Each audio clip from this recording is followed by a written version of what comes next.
Star Wars figures. R2-D2. Chewbacca, Luke, and Princess Leia. They're the Star Wars early bird set of figures. These action figures are not yet available, but this Star...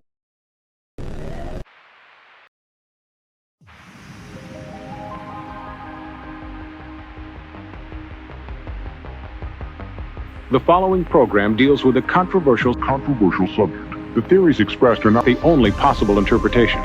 The viewer is invited to make a judgment based on all available information.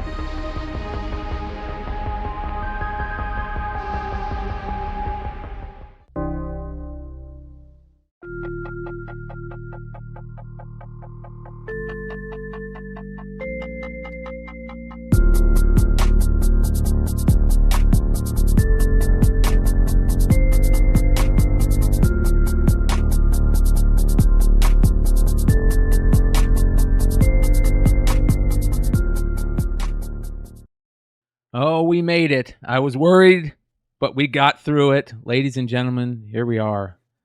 It is the Hot 10 show, brought to you by the one and only Ben Stein. Stein was dealing with internet problems this today, and he pulled it off right at the very last second, brother. Yeah, I was out in the middle of... I was in nowhere. Did you make payment arrangements or what? There was no internet, and I was at a golf banquet, and my wife was there, and she was like, "This is awful. I have to sit and watch this golf stuff, and I have no cell service." And I'm like, "I'm sorry." And I'm just the whole time I'm sitting there going, I'm sending Brian Google Doc links, and it won't let me input his stupid email address for access. I'm like, "Oh my gosh, this is so stupid." Shout out to Jabez Creed for the $2 super chat. I hope I said that right. I'm just going to call him Creed. He says, going to be a fun evening. Yes, it is, like always. It's a bummer whenever we maybe might miss this show. It doesn't happen very often. Hey, no, it doesn't. Speaking of Creed, do you remember Creed from The Office? Mm-hmm. Do you know he was in a band? Yeah. Like on TV? It makes sense because like the song he plays at the right before he gets arrested at the end of the series. Yeah. Oh, I didn't even think about that. Yeah. 1960s band in Britain. Oh, not funny. Creed from Let's Go Then. Let's Make. Can you take me higher? Oh dang. I might have to get Ben to do vocals on like some tracks and stuff like that now. When I start that sellout band, you know. Like... Oh man, it's good stuff. I'm gonna go jump onto the YouTube and make sure everything looks like it's going correctly. It is. That's what I like to see. I think we need to get started, ladies and gentlemen, with By the Dip. Ooh! Ooh! Yeah. Starting off with Edge of Spiderverse #2. Oh, one book that I thought would continue to see some nice, climbs, not too far of a drop, and it drops. What is this selling at now? What did this thing peak at? I forgot to look. $2,000, I think. Yeah, somewhere around there. Was it past 2K for 9/8? I think it was like right at. It was 2K. It was at or around 2K, definitely. Let's see here. I'm going to do a real quick search. So it'll take me 2 seconds. Let's see here. 9/8 peaked at 2,500 last year. Wow. Oh, wow. Okay. 2,500. Yeah. This week it sold twice for this is really going to blow your mind. A CBCS 9/8 sold for more than the CGC. A CBCS 9/8 sold for $710, and a CGC 9/8 sold for $630. That's the lowest in 3 years on that. Congrats, Dennis. Yeah, 710. Yeah, you see CBCS. Here we go. Those label changes meant something. Well, it's going to get a premium for having the old label, right? Compared to the new ones. Yeah, maybe. I haven't seen it. Are they good? They're terrible. I haven't seen them. Do you like PGX labels? I don't. Yeah. No, I do not hate I don't hate the CBCS labels. You don't hate them? No, I don't. Okay. And I like that they got their. I mean, if you do get a 10, they give it a black label. No, So, just a little color bit of black. The whole label should be black. It's enough black for me. Yeah. Okay. Just the tip. I was gonna say Ben just likes the tip. Yeah. Why is this book on the dip? Why do you guys think this book is on the dip? Because she wasn't in the video game. Maybe. Yeah, that's a good point. I mean, besides the obvious, dude. I gotta go get besides the obvious, everything else is on the dip. But I mean, there's always that lull after that 3 to 4 month period after the movie drops, right? There's always that big valley that everything hits. I haven't heard any news or anything like that when it comes to SpiderGwen lately. Have you guys? I haven't. No, but what about in the comics? What about in the comics? Is she doing anything in the comics right now? I thought she was getting a new solo series again. I got an idea. Let's kill Gwen. I think they've done that before. Done that before, right? Maybe. So this is what I think, and this is just always what just out of my mouth and out of my nutto brain. But the only things that are like going like up anymore, it seems like are books that are rare. Even like keys, like if they're not rare keys, they're not going up. Yep. And this one is definitely not rare. There's 3,445 9/8. That's just in blue label. Then there's another 400 signature series 9/8. And then there's like, so it's not rare in the least. And I think that there's just too many of them. But the print runs lower numbered than the Ultimate Fallout 4 though, right? Like, yeah. Oh yeah. Close, by far. I thought they were. I would think Ultimate Fallout 4 is probably even higher, but yeah. I haven't checked, but I'll tell you this much though. I mean, it's safe to say that's a great buy. That's a great buy. I think she comes back. I think that Sony and Marvel have a lot at stake with her and Miles for the future. So I think that's a good buy. I would say, how many times did it sell over 2,500? 10? No, 15, 20? No, not that many. But it probably over $2,000. It probably sold a bunch. Like how many? Let's see. Well, it was enough times. How many times? Hold on. How many times did it sell over $2,000? Let's see here. I was gonna say enough times for Richie, myself, and Brian to remember. Yeah, you're just gonna know eBay. eBay, not many. Get all of them. Right. So not many. Just a few, but I will say close to 2,000, like 1,800, 1,800, a bunch. So right now it's probably half of where it used to be, right? It's a third. A third? Yeah. Yeah. Is there a bunch of listings for $600 on eBay? No. Well, I think that this is a. You see what I'm saying? I think that this someone is just auctioned it at a bad time. This is a $600 to $1,200 book, right? $1,200 if you're lucky, $600 if you're unlucky. That's my thoughts. Yeah. So, but the fact that we're talking about it ain't going to be $600 anymore. So, like, you guys ruined it. Pump and dump, baby. No, it's dump and pump. Dump and pump. Yeah. Dump that pump. I dumped it. Now I'm pumping it to make myself feel better. Hey, Comic-Con has 54 and change, so let's say 60K. I don't know. Anyway, for the first print, but what is Ultimate Fallout 4? Comic-Con has 74K, so let's say 80K. So yeah, definitely lower, but still pretty high, 60K. A lot of copies out there. That's a lot of copies.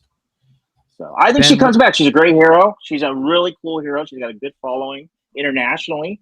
I think it's a good buy. Hey Ben, where was the 630 sale?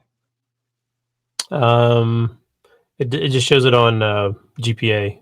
So I'm not. It might have been eBay. Okay. I believe. And somebody was asking about what about the variant. So the variant last year peaked at 13,000 for a 9/8, and it sold 16 days ago. Well, actually, yeah. So it sold in August for 2,500. Oh, it sold, my God.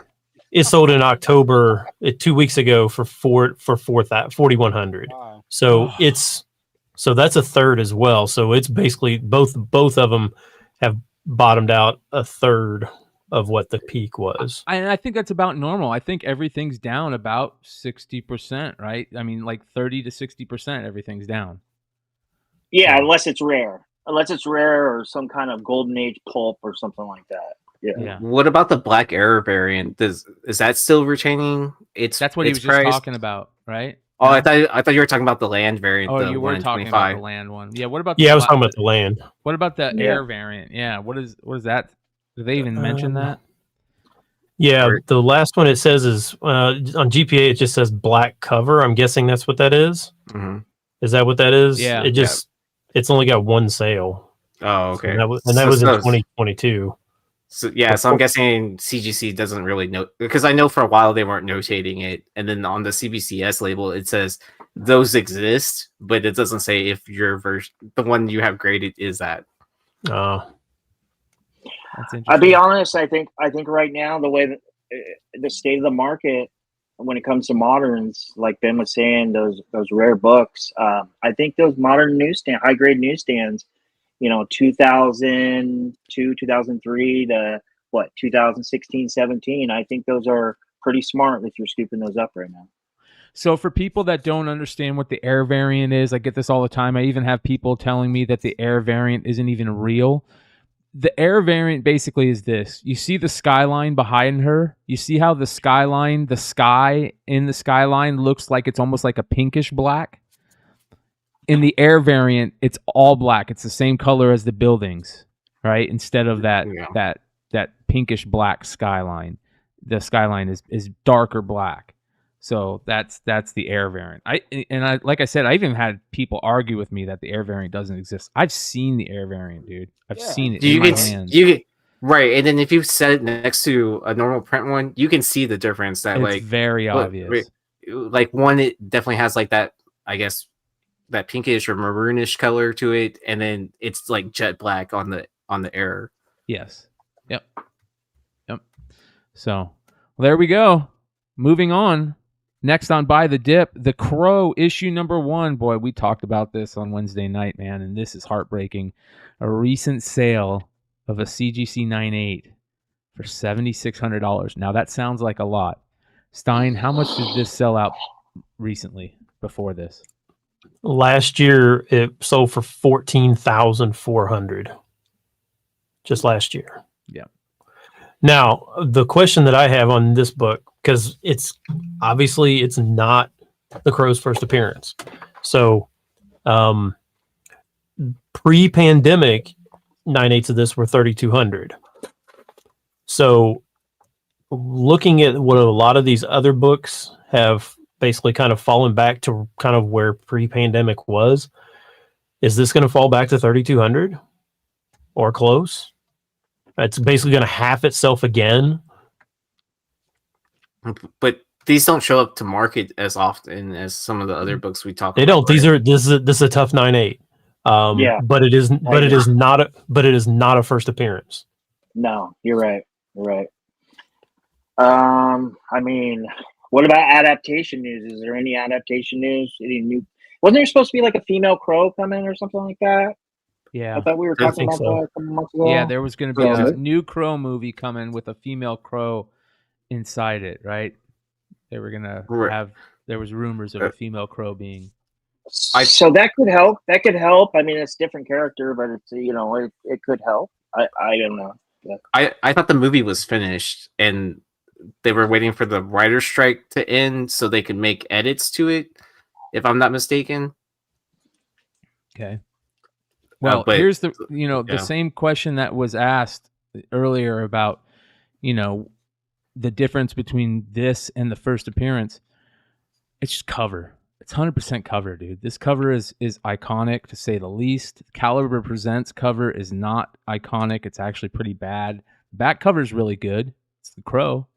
It's really good. It's probably just as good as this. But that's just the way it is. Cover, man. Same with 181. We know that. So for this one, there's 62 9/8 in the census on this book. Rare. How many for Caliber Presents? Let me look real quick. Is that number 1? Yeah. So the question is, do we think it's going to drop down to the 3,200 price point again? Only 94. So very similar census numbers. Yeah. No, it won't drop down to 3,200. No way. No way. I mean, I could see it dropping down to like what, 5K? Maybe 5K. Yeah. I don't know. I could be wrong, man. Everything's dropping and just dropping and just dropping. I mean, for the most part, 90% of stuff is dropping. So. Well, I mean, as we've been saying, except for like those rare, hard to find books, and then I think this one could probably fit within that category. Because it doesn't come up to auction very often, right? Well, you just heard how many are in the census, man. Very, very few. And 9.8. Yes, 62, and then the cult following for Crow is pretty big. Yeah, hell yeah. Does that surprise you that there's only, if there's 62 of these 9.8s, that there's only 94 Caliber Presents 9.8s? Yes. It surprises me that there's less of this than the Caliber Presents, because we always grew up thinking the Caliber Presents was the tougher book. And it doesn't, I don't think it's that way. I think that this is the tougher book. But barely. Yeah. Yeah. All right, moving on. Next on Buy the Dip, we have Spawn number 1, the newsstand edition, and $550 for a CGC 9.8. And I know I sold one for like $960. Probably like a year and a half ago or something.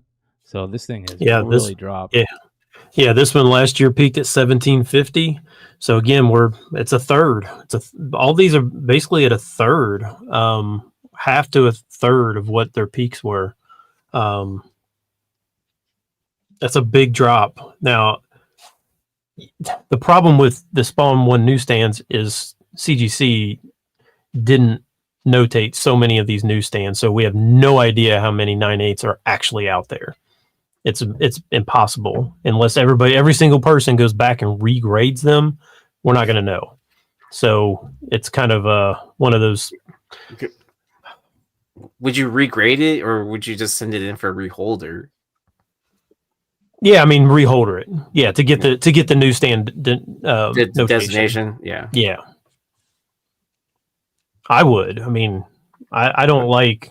But I will say that there's a couple books that I have where they like didn't notate what they should, like the DCU or something like that, and they should have.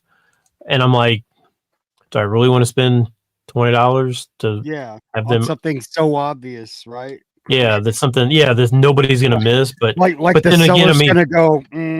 I don't think that's a DCEU. I think I'm getting screwed over here. I don't think that's a newsstand. Even though it doesn't say direct.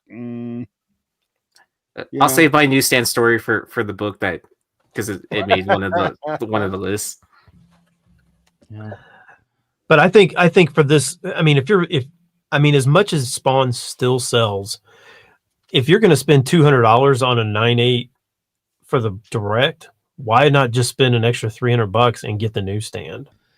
True.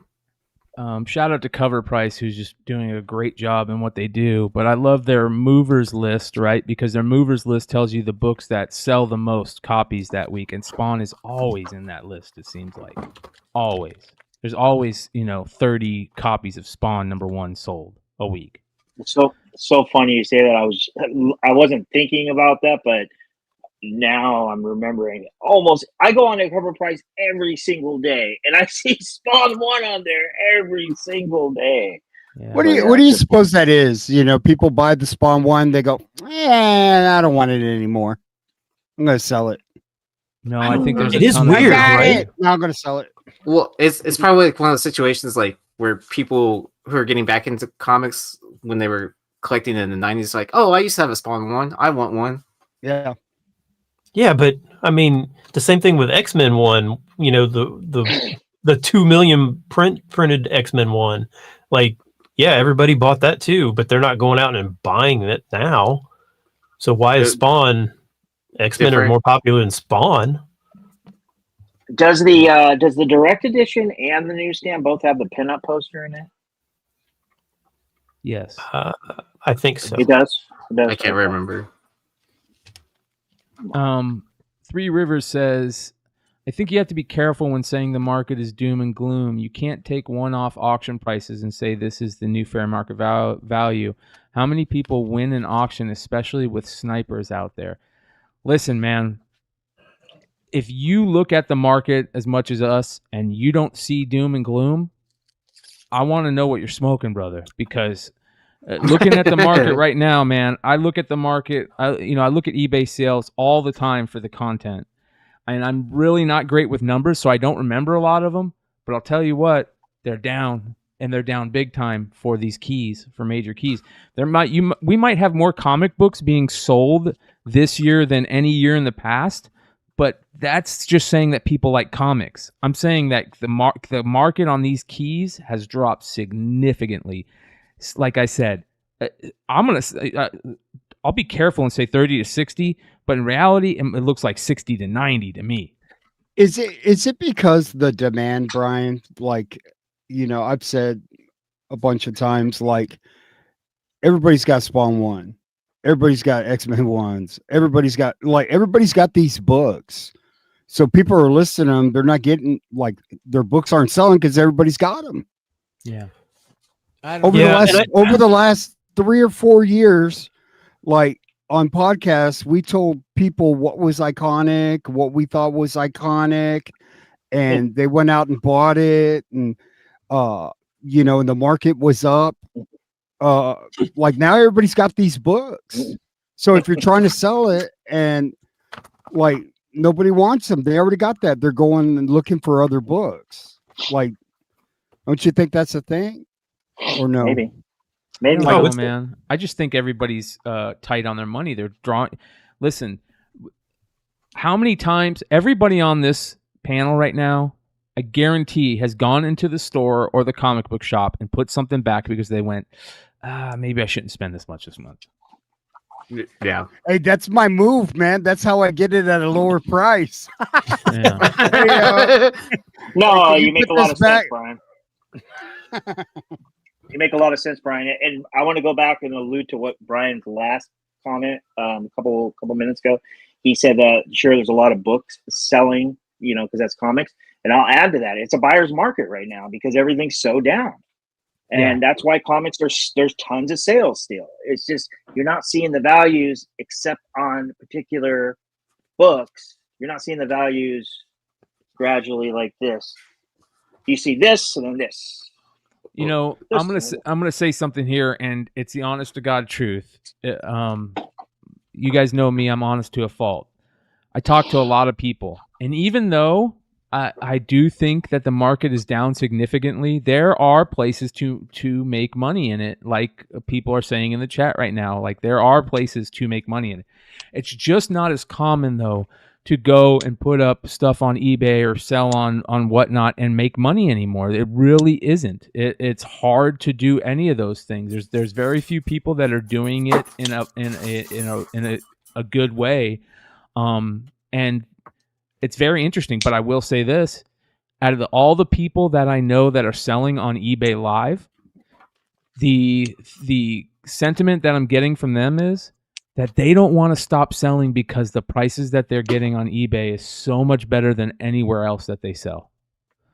So eBay is still the place to be. Even though we're talking about it being down and this and that, you're still getting better prices on eBay and eBay Live than you are most other places. I mean, I don't know, maybe IG, I would love to talk to somebody like fucking Rad or Rage Theo, some of the other guys that sell on IG pretty religiously, and see what, how their thoughts are on IG. Maybe IG's feelings are the same, but I don't know, man. It's interesting. It's an interesting play, but there still is a lot of stuff down that, even though you're putting it up on eBay, you're still not going to make as much as you would have sold it on if you would have sold it on whatnot, 2 years ago.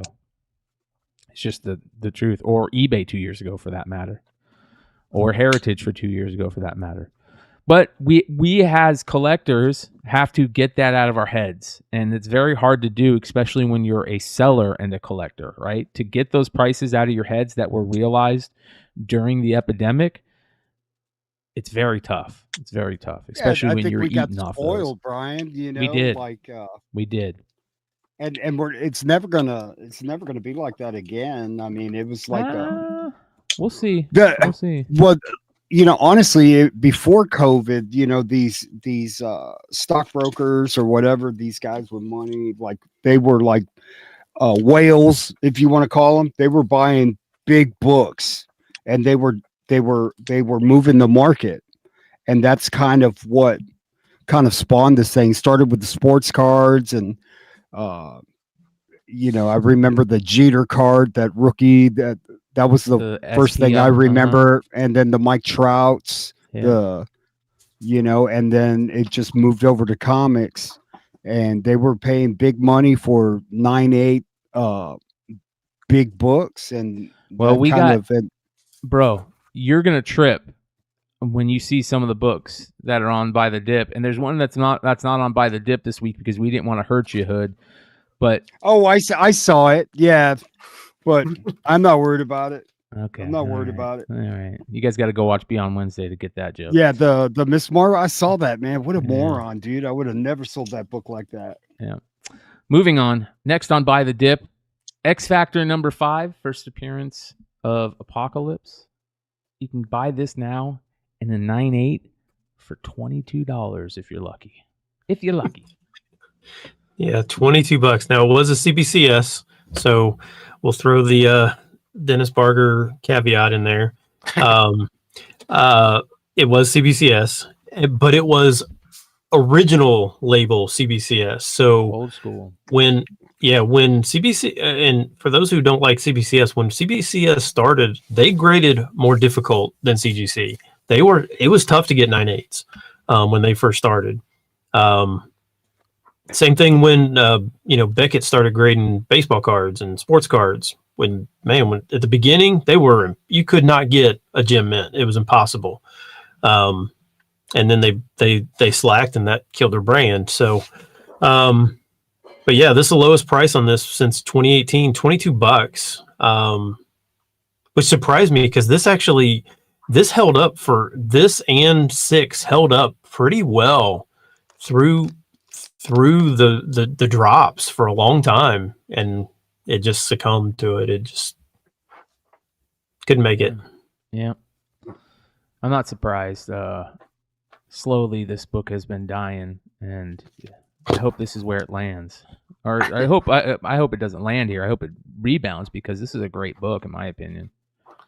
I have a double cover of this, like a 9/6, I think. Ooh, nice. You do? That's nice. Oh, Yeah. wow. That's sick, bro. Nice. And then Well, not speaking really. of the original CBCS label, I like that label. That was actually my favorite. The Bullets one. No, the white one. Oh, the one before the Bullets. Gotcha. The Bullets one was the stupid as hell. Yeah. Wow. They messed up by how they played Apocalypse. Hopefully. Oh, yeah. Hopefully they figure out a way to bring him back with the mutants again, because he's such a great character. Yeah, that guy messed up Moon Knight, and he messed up Apocalypse, and he messed up Poe Dameron. I don't think Like, it what was his fault. I think it was the writer's fault, because that dude's a great actor, and they just made Apocalypse look stupid in that movie. They made him look small. Yeah. What movie was he great in? Well, why do you think he wasn't good in? You didn't like him in Oscar Moon Knight? Isaac? Oscar Isaac's a great actor, bro. Oscar Isaac is great. I know, but Ex what movie Machina? are we referring to? Ex Machina? You did not. He was great in that. You didn't. Yeah, you didn't like him. Yeah, in Moon Knight? he's a pretty good dancer in there. Like, he danced pretty good. So cynical, brother. Man, I'm just messing with you guys, and you're all just. Man, this is Friday night. We're supposed to be having fun, man. Moving on. This is the no fun You guys show. are too serious, bro. Let's have No some fun fun, show. Hood. You want to talk about not having fun? Okay. Oscar Isaac is great. Oscar Isaac is great. Okay. I know, just man. didn't I'm like- just I messing with you guys. No, dude. no shit. No. I thought it was funny, but I just didn't like how they portrayed Oscar Isaac in the fucking Fox movies, because they could at least like did what they did with Josh Brolin and made him fucking CGI big and kind of like scary looking. Yeah. Like they made him like a fucking 5'6" fucking like I don't know, it just bugged the shit out of me. But Killmonger issue number 2, Jeff DeCall, 1 in 25. Oh, Mel! $180 in a 9. No! I love this book. No! And this is a tough. I'd this say is a tough $180. This is a tough 9.8 to get as well. Yeah, it's DeCall also, man. Yeah. When we all watched Mel sell that Killmonger on Whatnot for like $900, was that raw? Yep. Oh. Hey, I'm gonna be the cynic here. I do not like this cover. I don't either. I don't either. I love it. I love it. I hate that it doesn't show the guns. He's got Jack Kirby hands. Like they are boxes. Look at what is up with it. Yeah. It's got hot dogs. They are terrible. Do you think Marvel wouldn't let him show the barrels of the guns and they said, hey, you can't do guns? Maybe. Probably. Maybe. No, I just don't like. I don't like this cover, so I'm not. I like the call, but I don't like this one. I like this one. I just don't like. I don't like the hot dog fingers. Sorry. The big thing, they changed the cover because on the original, the original rendering was him without any pants. And then you saw the barrel of the gun. Do you know? Do you know what this thing reminds me of? His hands remind me. Do you remember some? Okay, you probably don't remember this because you're probably too young. Back in the 80s, there was a Dire Straits video, "Money for Nothing." Yes, I remember. His hands look like. Look, his hands look like they're straight from that video. Yeah. Okay, I'll have to check this video out. Dude, they played that video non-stop on MTV when MTV first started. Non-stop. So I actually do know the first music video on MTV, which was "Video Killed the Radio Star." Yeah. Yes, sir. Yeah, so I know that MTV fact. Was that Dire Straits video? Was that 4-bit, or 2-bit? Who knows? Maybe? It was one of those two. It was bad. Yeah. Yeah. And that's Killmonger's hands. Yeah. So I do know the original cover doesn't have any pants, like Red Hood is saying, because shout out to Sketch God 101 who owns the OA to this. Yeah. No pants. So does the OA have the guns? I can't remember. I'll have to look at it. You follow him on IG because I know he shows it off quite a bit or whatever, and I think he has an OA art show on YouTube. Yeah, he's great. All right, that is By the Dip. We had the Edge of Spider-Verse 2, Crow number 1, Spawn number 1 newsstand, X Factor number 5, and Killmonger number 2, the DeCall 1 in 25. Moving on, let's get into the Almost 10. Almost 10!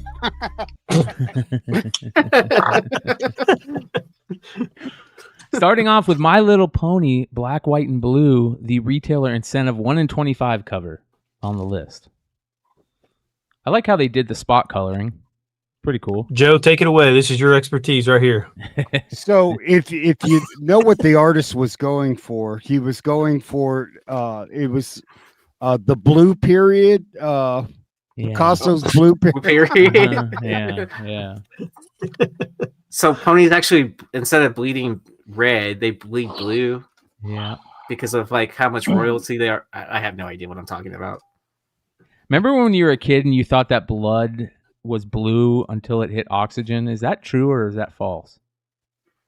Huh? That when it oxidizes, it turns red? Yeah. Is that what you're talking about? Because remember, your veins are blue, and so you always thought when you were a kid that blood was blue when it was in your veins. But when it reached, you never thought that? You never heard that as a kid? No. I thought we learned about that in science class, that when it oxidizes, it turns red. You're right, Brian. I heard that. All right. My Little Pony have blue periods.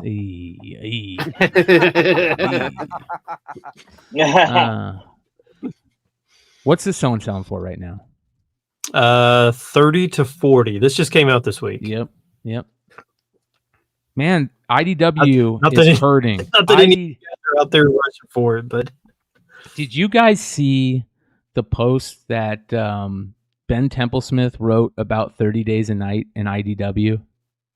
No. No. What happened? So Ben Templesmith got his start with 30 Days a Night, right?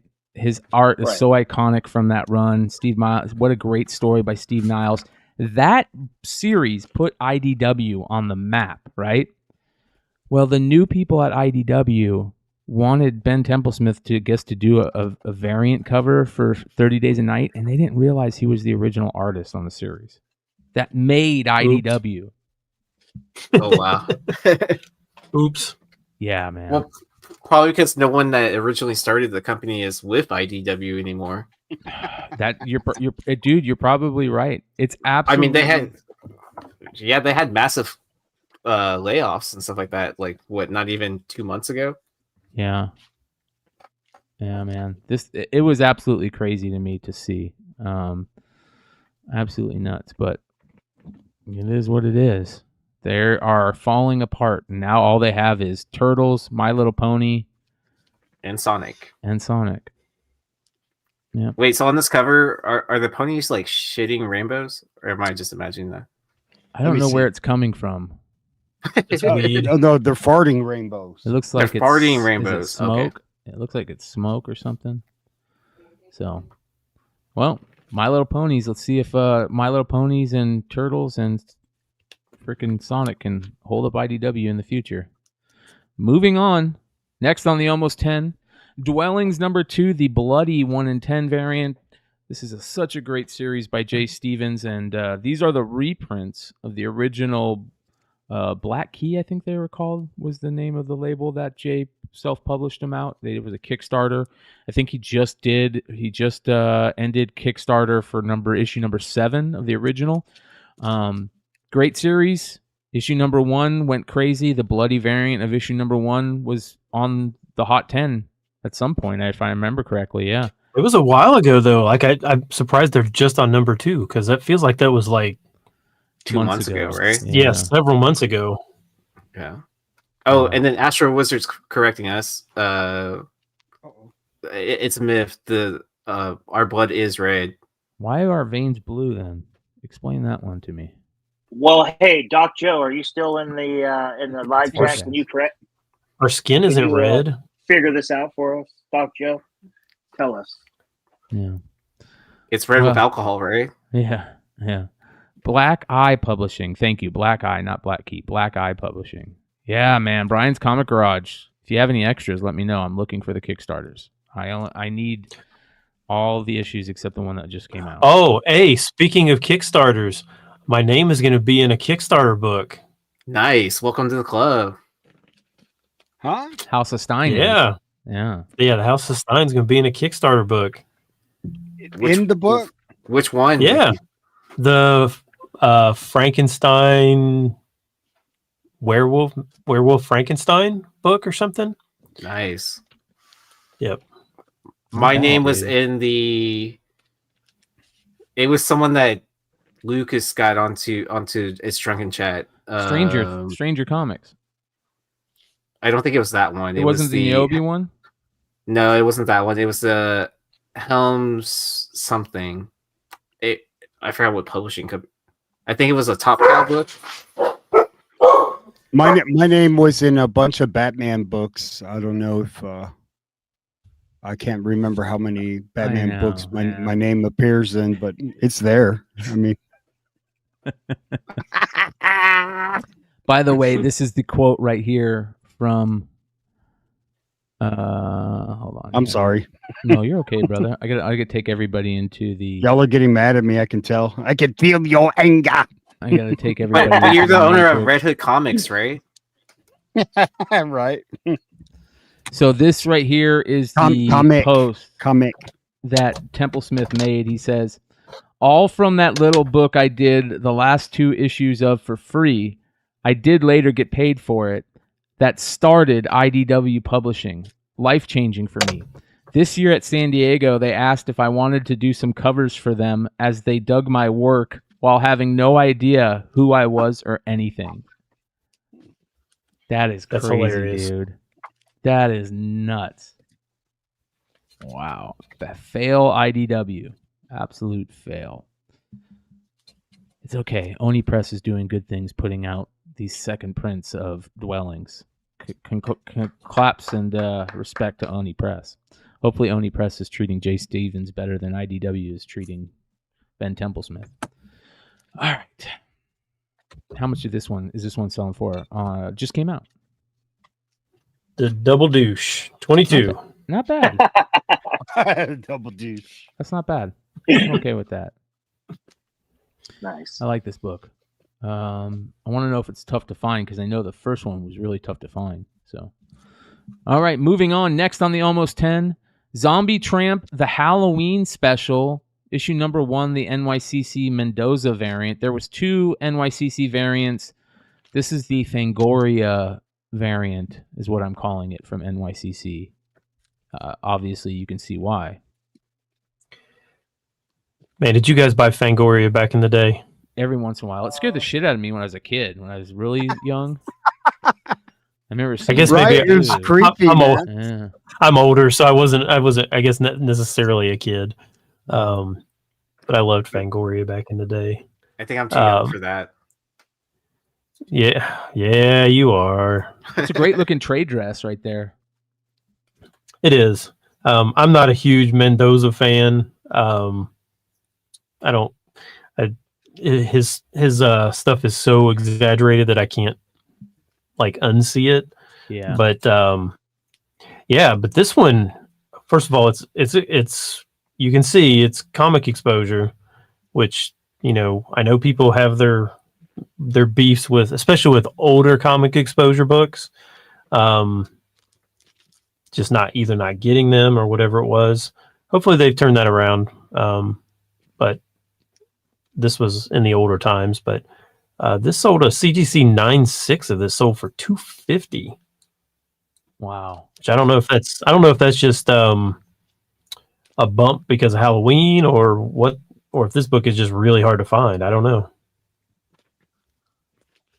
I imagine it's hard to find. A lot of these Zombie Tramp books are tough to find, especially the early ones. But yeah. Yanni in the chat's asking, how's comic exposure still in business? You know, they set the model so Frankie could stay alive, right? Yeah. At least or is that too soon to say? Or is that too soon to say that? Are they still in business? Yeah. Technically, yes. They are? Oh, I didn't know that. I think they're out. Oh. You mean Frankie's? Yeah. Yeah. There's a bunch of drama, #comic drama for that, where they can't afford to ship out books that they found for people or something. They can't afford to ship them? No. Yes. They won't let. There's something about CGC, and they promised a lot of CGC books graded, but they can't afford the shipping because the bankruptcy lawyers won't let them pay for it for something. So they always say they can't afford it. So Frankie's is basically selling a bunch of those books that people, if you didn't put in for your books in the bankruptcy thing, he's selling your books on Whatnot to people. So, but he also has like 9 warehouses full of books. Yeah, that I'm thinking if I couldn't ship books, why would you just not sell a piece of or just sell the warehouse to somebody and let them pay off your bankruptcy, be done. You can restart if you want to, but let somebody else take the inventory and just be done with it. Well, it's because of how they declared bankruptcy. So they Chapter 11, right? So they had to basically take all their inventory and sell it to pay back creditors that put in for the that they, said they owed money to. And if you didn't do that, you aren't getting shit. So but that's what I'm saying. If he's got a warehouse full of books, multiple. I mean, I don't know how much he owes, but I mean, you would think if he's got that many books that he should be able to just sell the entire inventory to be able to pay his creditors back. here's the problem. He can't, because you know what books they are? No. Shitty They're exclusive fucking variants. exclusives, that's why. Yeah. That nobody wants anymore. Yeah. So, all right, moving on.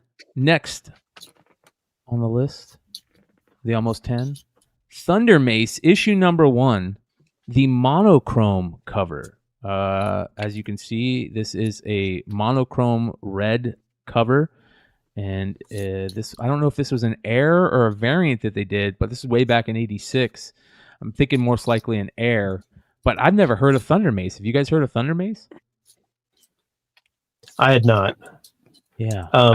I will say that so I couldn't figure it out because this one was not listed on my comic shop, but it was listed on Comic Book Realm, and I'm not sure they had the color one listed in this one, and one of them was listed as a second print. I don't know if it is a second print or not. I'm a little confused. I So don't if anybody think it knows, is, but I could be wrong. I was negative 4 days old when this book came out. negative 4 days. Yeah. You're about to enter the world. Yep. But I collect books that were on my birth month and year, so I definitely need to add this to my list. There you go, Thunder Mace. Well, this non-color version, the color version only sells for like $3, but this one just sold this week for $120.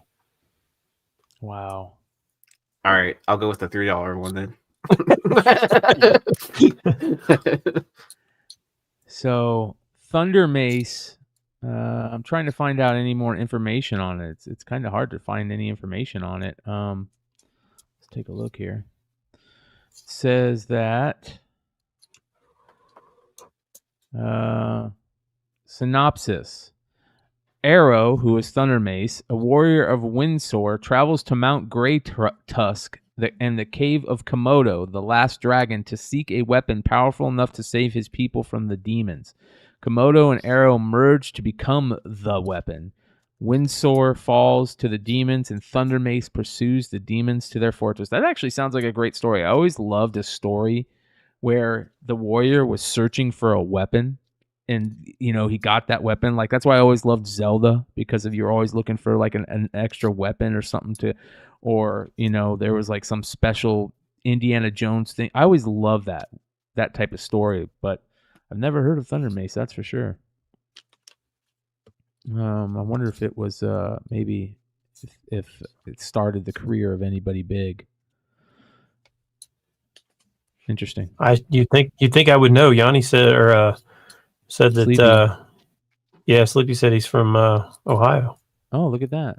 Shout out to Sleepy. It's good to see Sleepy under the Yanni name. It takes me back. I always say Yanni because I'm never sure like how much he wants to be exposed that it's Sleepy. So. I expose him. Expose him. Expose him. You doxed him. You doxed him. Oh man. Yeah. All right, moving on. Next, Classic Popeye issue number 30, the Steve Mannion 1 in 10. And if you guys don't follow Steve Mannion or know who he is, he's one of the best artists in comics today, and he's probably one of the most underrated artists in comics today. And he sells his original art on eBay for super cheap, and this is a good cover, but his covers are his normally his stuff is 10 times better than that. This is a great cover. So shout out to Big Leg too on these Classic Popeye issues. You know who first introduced or brought these to light? Who? Big Leg. You? Oh, okay. Stein. Ooh, nice. Back way old article. Way back, old ghost hunting. Wow. Not this particular issue, but the one of the other Popeye, the black and white. What was the guy that used to do the Batman covers back in the 90s? Minch. Kelly Jones. Kelly Jones. Kelly Jones. Yeah, Kelly Jones had the black and white Popeye, and that's when people started noticing the. Oh gosh, these Popeye ones are hard to find. I love this one though. I don't know why, but olive oil reminds me of like Tiffany Amber Thiessen for some reason, like from Saved by the Bell. Yeah. Oh, big eyes. The head shape and the hairstyle, right? Yeah, something that's who it reminds me of. But Mama. What was the guy that's peeking out the door that used to always say, "Give me, what's his saying about getting hamburgers? Give me a hamburger today, and I'll pay you for it tomorrow," or something like that. What did he used to always say? Yeah, Wimpy. What did he always used to say about hamburgers? I'll gladly pay you Tuesday for a hamburger today. That's it, right there. Yeah, my mom used to always say that to me as a kid. I love these old school classic Popeyes too. I really love the psychedelic one. That one's really good. They're still tough to find. What is this selling for? What did it recently sell for? Oh, 2 separate 9/8, like 2 totally different 9/8 of this sold. One for $775 and one for $800. Wow. Shout out to Journos Comics that jumped in to say, just wanted to say great show and show my support for the channel. Appreciate you, bro. Make sure you guys sub up to Journos Comics. One of the OGs, one of the good guys. I love these Popeye covers just because of how rare they are. One that, the old school articles, and Leg was such a big proponent. I think Leg tried to put together the set of these. That's a tough set to do. Yeah. He didn't want anybody to talk about them until he finished the set. You remember that? Yeah. I think this is one of the best. I think this one's one of the best ones for sure. Yeah. I agree. Manny the Comic Collector says, a few months back, my LCS put out a huge Popeye collection in the bins, and I was looking for the zombie cover, but now I have to go back and see if they have this one. Grab all of them. Any of the variants, any of the 1 in 10 for the classic Popeye, grab them. They are great, and they're sellers. So, moving on. Next on the Almost 10, Journey into Mystery, number 623, the second print movie photo. So, another tough movie variant on this one. And this is I actually like this cover. It looks really, really cool, man. Much cooler than some of the other ones. Yeah, so what was it? It was probably not that long ago that the Loki second print from, what was it, 622? Two. Yeah. Yeah, 622 was doing really well. And now this one is doing really well. This was only selling for like $10, $15. This week, multiple copies sold, 75 and 100 on this one. Wow.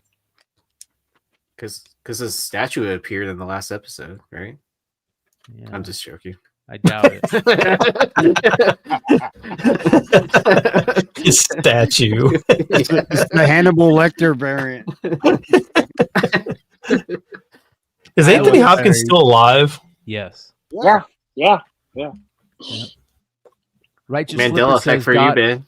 Got all of those. Got all of the Thor photo variants too. That's awesome.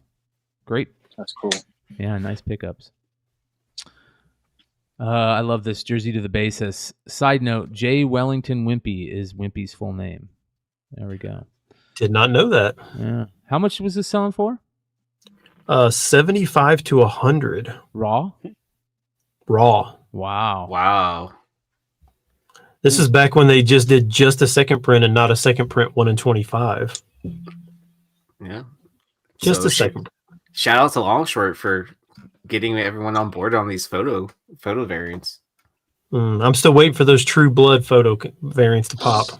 Yeah, they will. No, I remember like when we were doing Spec 10 and I had put the photo variant of Gwen Stacy and Spider-Man and people were laughing at me. Yeah. That would look insane as soon as like they were who was it? Garfield was confirmed to be in the next movie. Mm-hmm. Yeah. So all the people that were laughing at me, they can go fuck themselves, man. Moving on, next on the Almost 10. Sorry. No, you're okay, brother. But don't say you're sorry. You don't have to be sorry here. Yeah, stop saying you're sorry. You're hilarious. Yeah, because you really know you're not sorry. So yeah. You're really sorry. You're just saying it.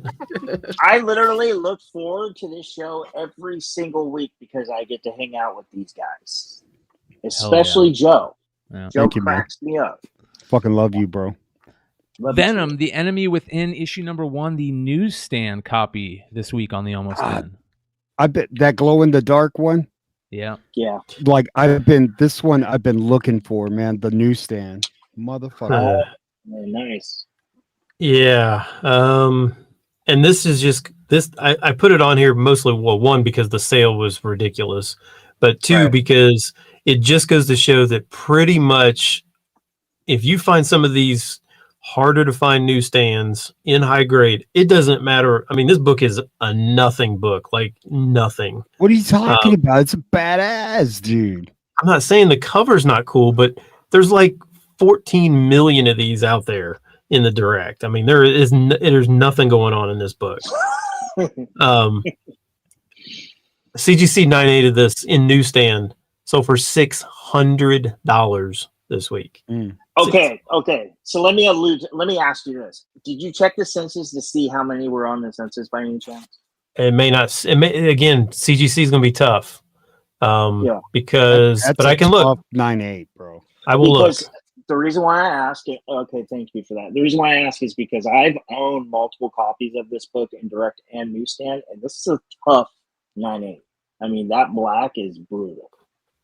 All right, number 1. Now they don't split it out, so I don't know how many newsstands. But across the board, there's 248. That's not a lot. That's not a lot for how big the print run is combined for this book. But there's only been 7. There's only that's out of 716, so that's like a third. Gotcha. Third hit 9.8. Somebody graded one that graded a 4. Why on earth would you grade? It's that guy that was grading all those 3.5 shit. You gotta have the lowest on the census, you know. Yeah, that 4 is a 1 of 1, bro. 4? Why would you grade that? Because it's the only 4. You could say, hey, it's the only one of its kind, bro. Hey, yeah. Top 1 census. I guess. There you go.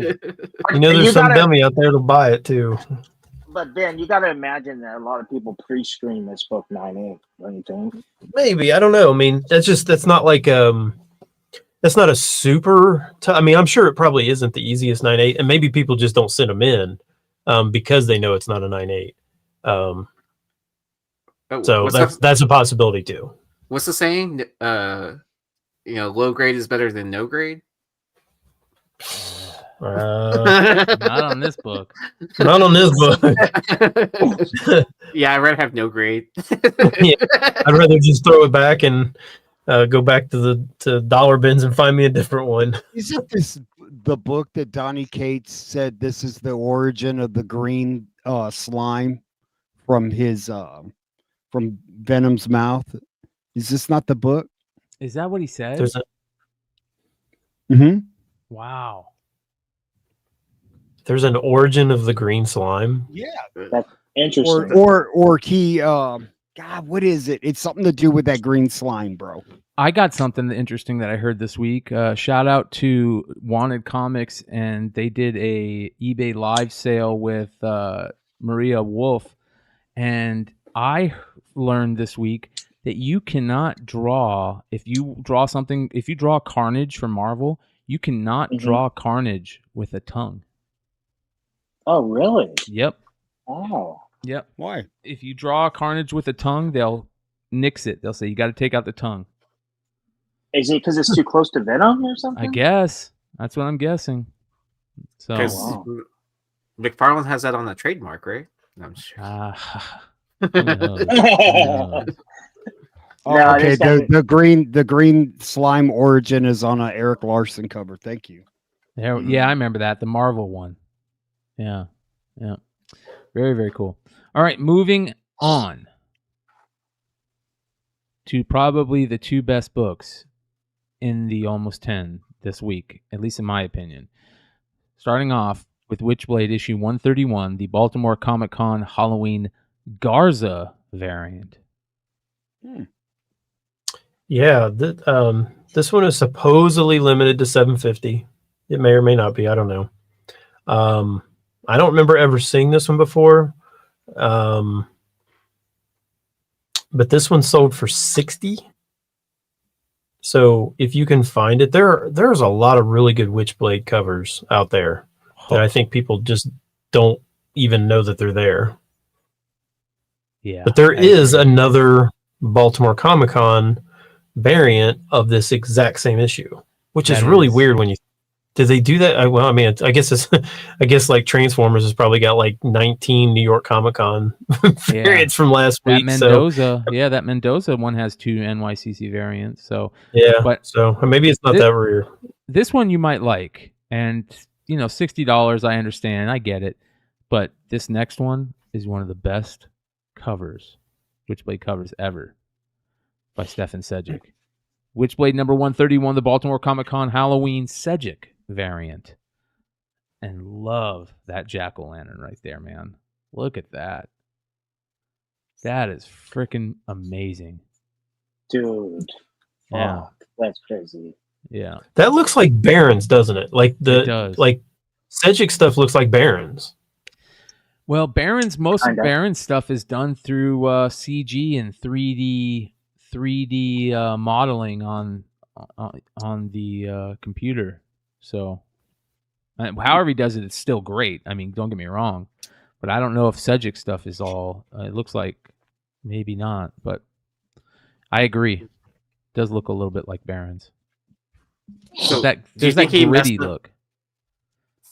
So do you think he messed up drawing the boob and was like, I'm gonna draw a jack-o'-lantern instead? Just put a pumpkin in front. Yeah. Way easier. Yeah. Maybe. Cool. No. I need to get one of those. I collect those jack-o'-lantern ones. Oh, kind of like Liefeld can't draw a face, so he just puts mask on everything. Yeah. Yeah. This is a good one. All right. We've got, I think, a couple more. SLC Punk issue number 0 from West Hampton House Publishing in 1999. I've never seen this book. So, go ahead. No, go. You got it. Oh yeah. So I didn't know that this was a comic. I've seen the movie like 1,000 times. Like I still own it on DVD. I remember checking it out at Blockbuster and just watching it over and over again. But if you've never seen it before, Matthew Lillard's in it, and it shows this time period in college as a punk in the 80s in Salt Lake City. Yeah. So and Heroin Bob never does heroin. Bob. Yep. But then, I guess the movie's old enough now by this point to spoil it. So he ODs on drugs and alcohol. Heroin Bob, who never did drugs. So, yeah. So it's so funny. And the sequel is terrible, man. The sequel. Oh, that's horrible. But if you ever seen the first one, it's hilarious. Like, who's the best person in the first one? Who's the best character? I'll tell you who I think it is. I think it's the Devon Sawa character who goes crazy on the LSD. See, I was gonna say Sean too. Yes. Yeah. Because he has like a pocket full of acid and then runs through a sprinkler system. Yeah. And ends up like taking 100 hits. Yeah. And so like he perma-fries himself. Like, but if you ever watched the movie, he Steve-O's character, he like sets it up like a lawyer case, and he's studying pre-law, and then ends up going to law school at the end. So great movie. Devon Sawa actually produced and I think directed the second one, but just not having Matthew Lillard in it was terrible. The German dude though, he's hilarious too. Like I think he was like my second. That's a famous actor, Jason Segel. No, Jason Segel. So Jason Segel played dude. Not the German. Jason Segel played the hardcore dude. Yeah, Hardcore Mike. Yeah, Hardcore Mike. Hardcore Mike. Yeah, he was badass too. But I think.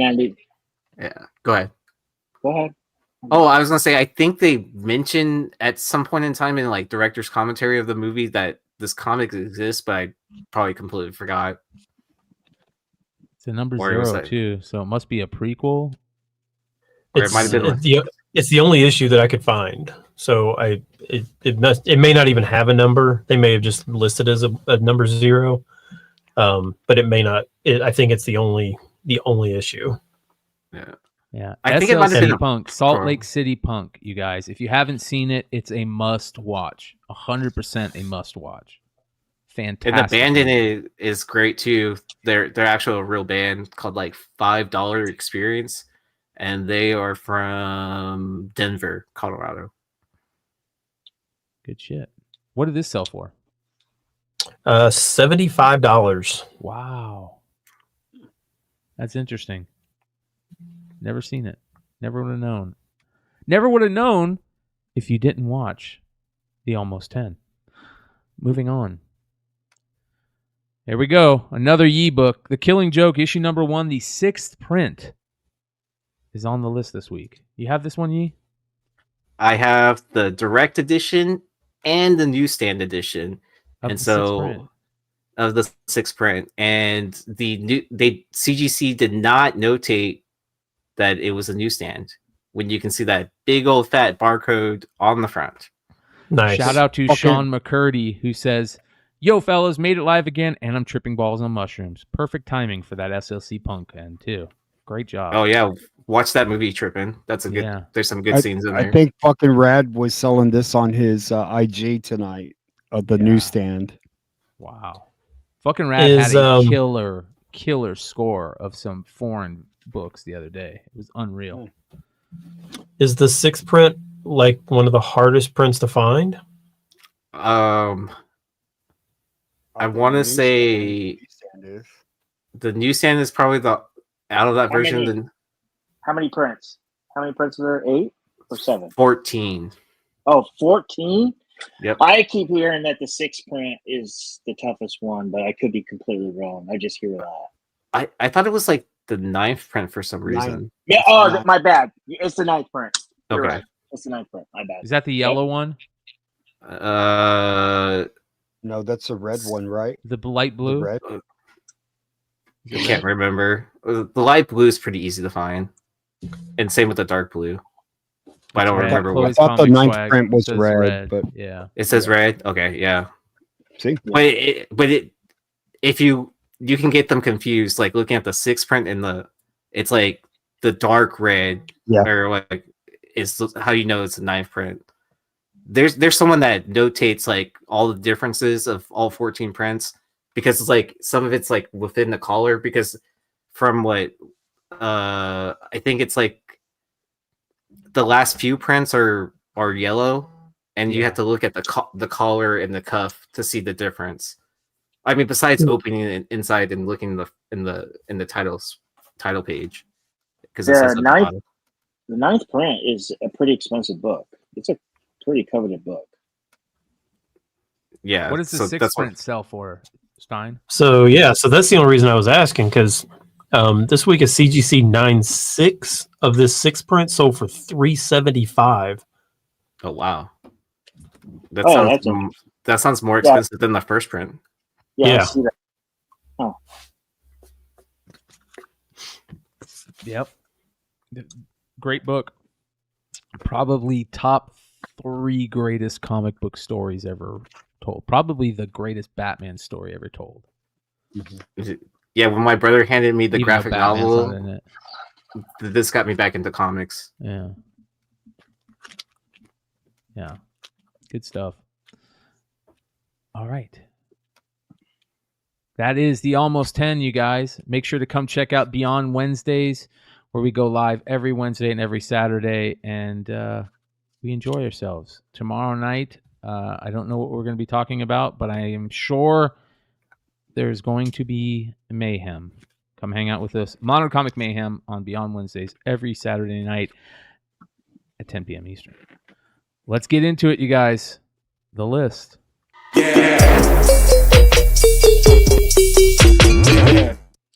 Starting off with our Golden Age book this week, Planet Comics issue number 35.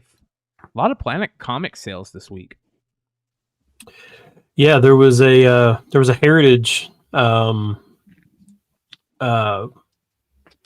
that was basically strictly for, I don't know if they were from one owner or not. I'm not 100% sure, but there was a few that sold for more than this one.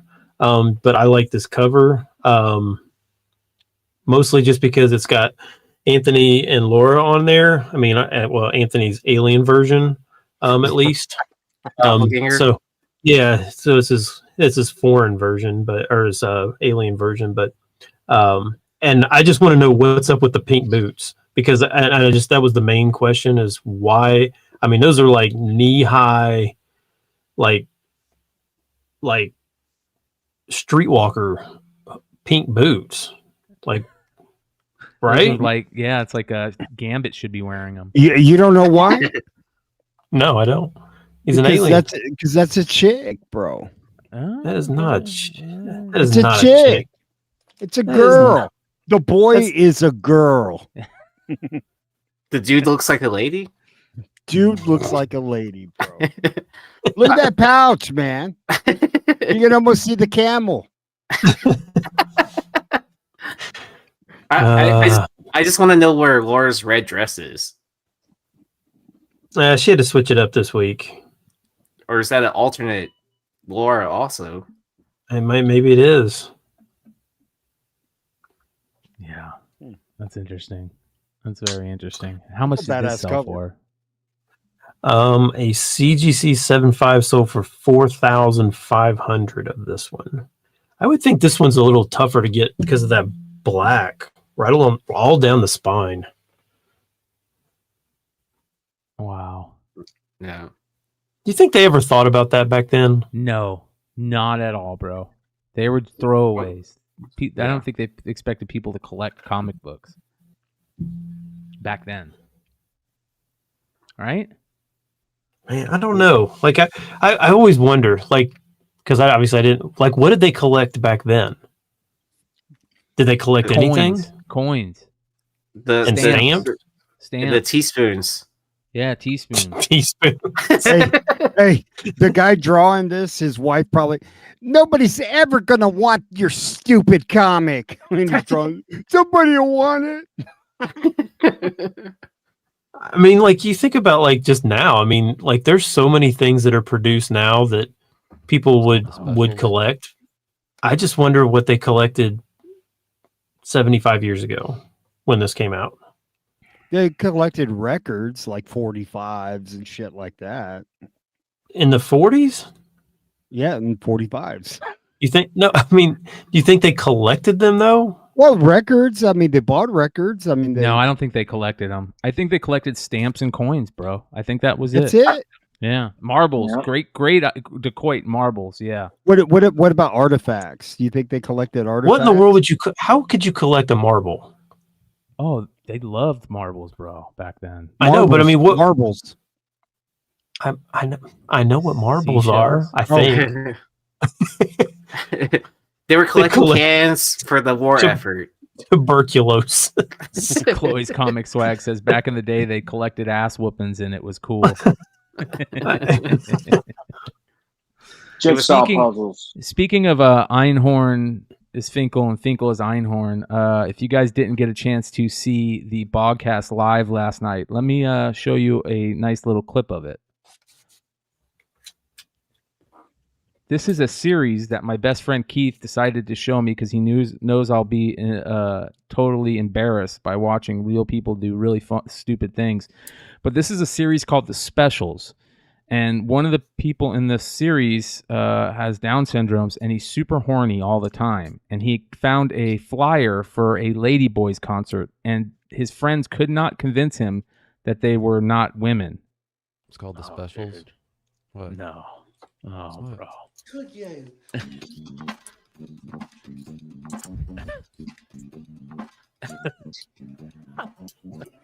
Don't you wish your girlfriend was fun? Yeah, I'm sticking it.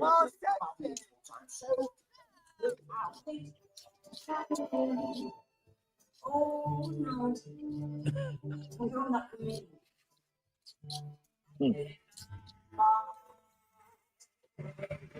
Look how happy he was, and watch his face now.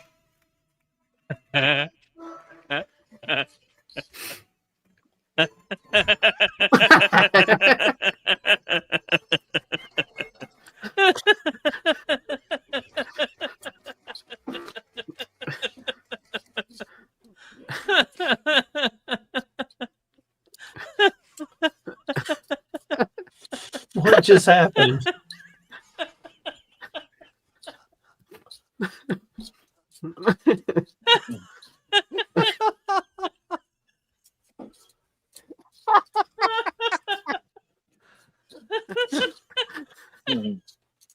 That's gotta be the best laugh on YouTube, bro. That shit is content. I'd have clipped that and just put it in like, and when I make my TikToks, you know, you have people laughing in the background. Just have a McClay laugh. And moving on to the next honorable mention. Crypt of Shadows, issue number 1, the Bjorn Barons 1 in 25. A beautiful Bjorn Barons cover that came out this week. Yeah, this one's pretty cool. Other than it looks like Man Thing is just like he's got like a floating head, right? Yeah, that's weird. You don't really see Man Thing. You just kind of. I mean, I can see his shoulders like when I look closer, but like on initial, like just looking at it, it's like, oh, it's just a floating head. Yeah. Yeah. Random. But I can see his shoulders. Yeah, you can see his shoulders. Well, you got to look close though. Yeah, and I mean, and that's his hand coming around her, right? Yep. Nice. Yeah. She looks amazing, dude. Yeah. With the galaxy stuff in her cape. Yeah. So she was drawn first. So she was drawn first, right? And it's like kind of like, oh, you need a little bit more in it. Is that what happened here? This is a one shot, right? Is this a one shot, or are they doing a series on this? That I don't know. This just came out this week. Oh wow, okay. Yeah, so it's selling for just a little bit above ratio. It's like a 30, so not terrible. I don't. Probably the retailers can tell me more if there is a store. That's honestly anymore. That's like my first thing that I want to know is, was there store variants for this? If there wasn't, then it's maybe something that I might, if I like it, then I'll go look for it. If there was store variants, I'm not even going to try. I'm not messing with it. There's too many of them out there. Who's the character on the bottom right corner? Mummy, Living Mummy. Living Mummy. Yeah. Yeah, that's Living Mummy's first appearance. That's a book that sells well pretty often. Mm-hmm. Is it Super Thrillers 5? Yep, 8, I think. Chillers 8, Super Thrillers 8, Super Chillers. Or Chillers, Thrillers. I thought it was 5, but it could be 8. Whatever. Yeah. Oh, look at this. Jason Nova J says, I'm meeting Jason Momoa on Monday. Should I get an Aquaman signed? No, but you should ask him if he's going to do Lobo. And if he is, tell him he made the right decision. Yeah, see if you can get something signed by Amanda Heard, bro. Yeah, Living Mummy. Oh, if you have a photo variant, I recommend that book to be signed. Supernatural Thrillers number 5. That was it. Hey, you know, I saw Jason Momoa today on IG, and he was signing tequila bottles. Did you guys see that? Mm-mm. There was a ton of tequila bottles, and he was just going like this at like a con or a trade show or something. It was amazing watching it. It's pretty cool. Yeah. Well, how much is this selling for? 30. Wow. So just a little bit above ratio. Yeah, it's not bad. It's not bad. All right, moving on into the list this week. At the number 10 spot, we have Obi-Wan Kenobi issue number 2, the E.M. Gist 1 in 25 Bacta Tank variant. We knew a Bacta tank variant was coming after Hood talked about it a few weeks ago. Told y'all. Told y'all. Listen. I mean, that's the closest thing to a toilet we're gonna have in Star Wars. You know what I mean? Because like when I would go see the movies with my dad, and it would be at the real suspenseful part, for some reason my dad goes, "Jesus Christ, doesn't anybody have to take a shit?" You know what I mean? It's true. Yeah, you never see that in Star Wars, that's for sure. Right? I'll be back. I gotta take a shit. But he doesn't have any thumbs to give a thumbs up. Yeah. Jesus. Speaking of thumbs up, that's a badass fucking 219 watching live right now. 217 watching live right now. Hit that thumbs up. Dude, Good that's shit. a badass. Have they made an Anakin burnt up figure in a Bacta tank? Have they made that? That's a great question. I mean, you can make your own and just throw it in a Bacta tank. But I'm saying like the official, like charred Anakin. No, I don't think so. But they did make a special 600th figure where it was Vader and he's sitting down, and I think it's where they're putting the helmet on him. Oh, I've got that. Yeah, I remember that. That was a big deal. There's a baby Ruth in the Bacta tank. That's funny. How much is this selling for again? This one is selling for 35 to 40. That's not bad. That's a good cover. No. Gist has been killing it, man. Yeah. Well, moving on to number 9 this week. Cry for Dawn, issue number 5, the second printing, one of the sexiest covers in comic book history.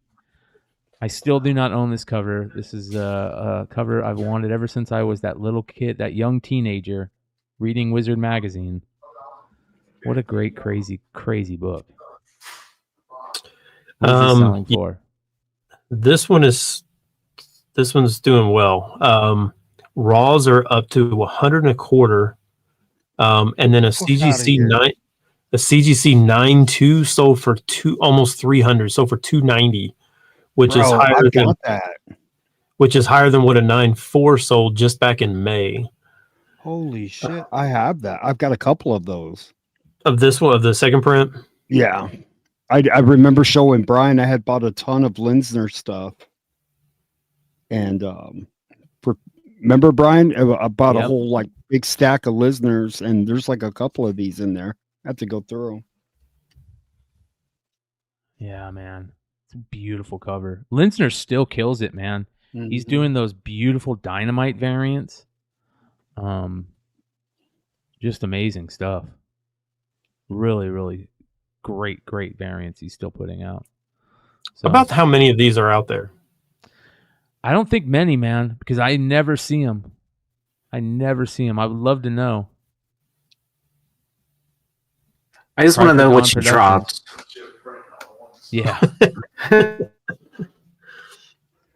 I got to check it to see. Like, is the first print a red cover also? And yes. The only different? Okay, I got to check that. Yeah, the first print. Well, the first print it looks like a Manara cover, like that's kind of what it kind of looks like. Mm. But yeah, man. Mama, wonderful. What's it selling for these days? This one, the Raws 125, CGC 9.2 290. Wow, that's pretty big. It's big money. What was it selling for? Is that high in the last? I mean, what was the last couple ones that sold? Yeah. The Raws on this were selling for about 60-ish. Yeah. And then, like I said, a 9.4 sold in May for less than this 9.2 that sold. So, yeah, it's up for sure. Are Linsner books starting to go up? Are you guys seeing that? Some of them are. Yeah, these Cry for Dawn. I mean, when all those books from like the the late 80s, 90s and stuff, I always thought Cry for Dawn 1 was way undervalued because, man, I remember when when all that Bad Girl stuff I had never seen a Cry for Dawn 1 first print. I just never, they just didn't exist. Like, I don't know how many are out there, but there can't be many of them. Yeah. Moving on to number 8, you guys, this week. How about this one? Never seen this, never heard of it. At number 8, Fame, the Taylor Swift issue by Blue Water Comics. This is the cover B by Marquez. And the A cover, me and Stein were talking before the show, it almost looks like a photo variant, but it's not. Right? Yeah, and this one, me and Brian were talking, this one looks like Phil Noto almost. Like, it looks very Phil Noto-ish. Yeah, the A cover is like bright pink or purplish. Oh, it looks like Brian's bad. Brian, did you model this one? Bro, I didn't know that, man. What are those books selling for, bro? This one, the B cover is selling for $85. All this I'm telling you, all this Taylor Swift stuff is out of control right now. This isn't a bad cover. It's not terrible. She's our new Michael Jackson, bro. Yep. I think she's bigger than Michael Jackson. Hey, watch your mouth, bro. That's the king of pop, dude. He might be the king, but the queen's rule. We all know that.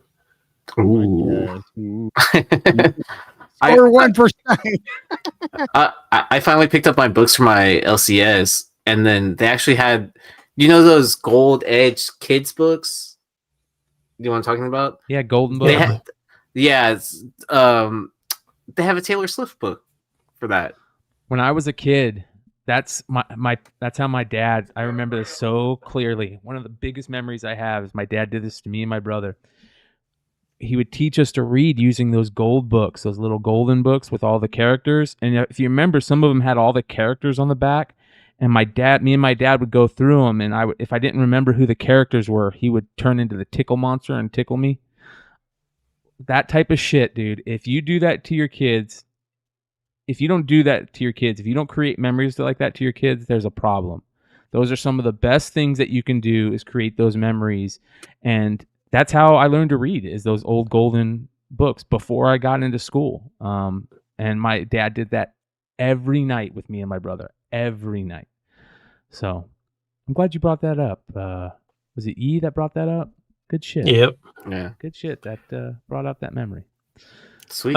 Gary said he's hoping Models Ink Pops look for the newsstands. There are newsstands of those Models Ink books. So this also, my second question is on the Blue Water. Is this the same company that did the Selena book and all the Dolly Parton? They've done all kinds of those Fame books. Yeah. Okay. Well, tons of them. Of just different musicians, and they just made a one-shot comic or whatever. Yep. Awesome. I mean, it may be complete garbage in the inside. I have no idea, but it seems like anything Taylor Swift right now is just. I mean, yeah. Whether you like her or don't like her, think she's overrated, overexposed. One thing I did like that they did was for the Selena book, they had the English version and a Spanish version. Oh, that's cool. Yeah. So I hope they have a white girl version and a super white girl version for this book. Hope they have a foil. Foil. That's coming. It's coming. On to number 7 this week. American Psycho issue number 1, the NYCC metal limited to 50. The foil is limited to 150. This is the metal. We were talking about this the other night, E, and I went and looked. The metal is limited to 50, and this was the book that I remember. I think isn't the metal limited to 10? No, I thought the metal was 25, and the foil 25, and the foil is 50. On cover price, this says it's limited to 50 and that the foil is limited to 150. Okay. So unless cover price is wrong, which they could be. But Yeah. I don't know. I watched that scene again the other day, Yee, when we were talking about it last week. Mhm. I pulled up a YouTube video to watch the business card scene again.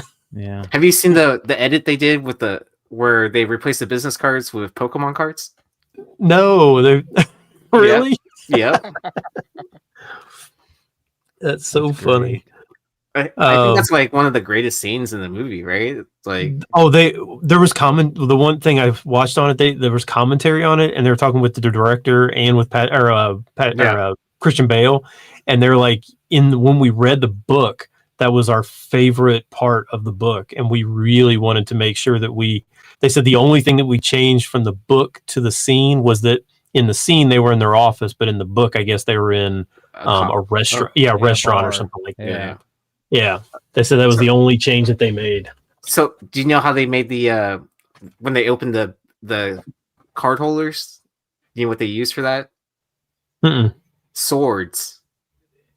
Like swords, like sharpening a sword. No, unsheathing a sword from its holder. That's what that noise is. When because I think they talk about it in the director's commentary. That's cool. Yeah. Yeah. So, I don't know if somebody knows. I mean, Mel would probably know, right? Because didn't he get one of the metal ones, or did he get a foil one? He got the metal one. Yeah. All I know is the foil ones, whatever ones that are numbered at 50, are selling for like $350 to $375. The 1 in 10s are still. They're actually went up from last week. They're selling for like $50 for the 1 in 10. So everybody that got your business cards last week and cleaned out. Who's the publisher on this again? Sumerian. Massive. Sumerian, yeah, or massive. So that's interesting. We had this talk. It is Sumerian, but I think Sumerian is Massive. I think are they tied together? Why yes, is it...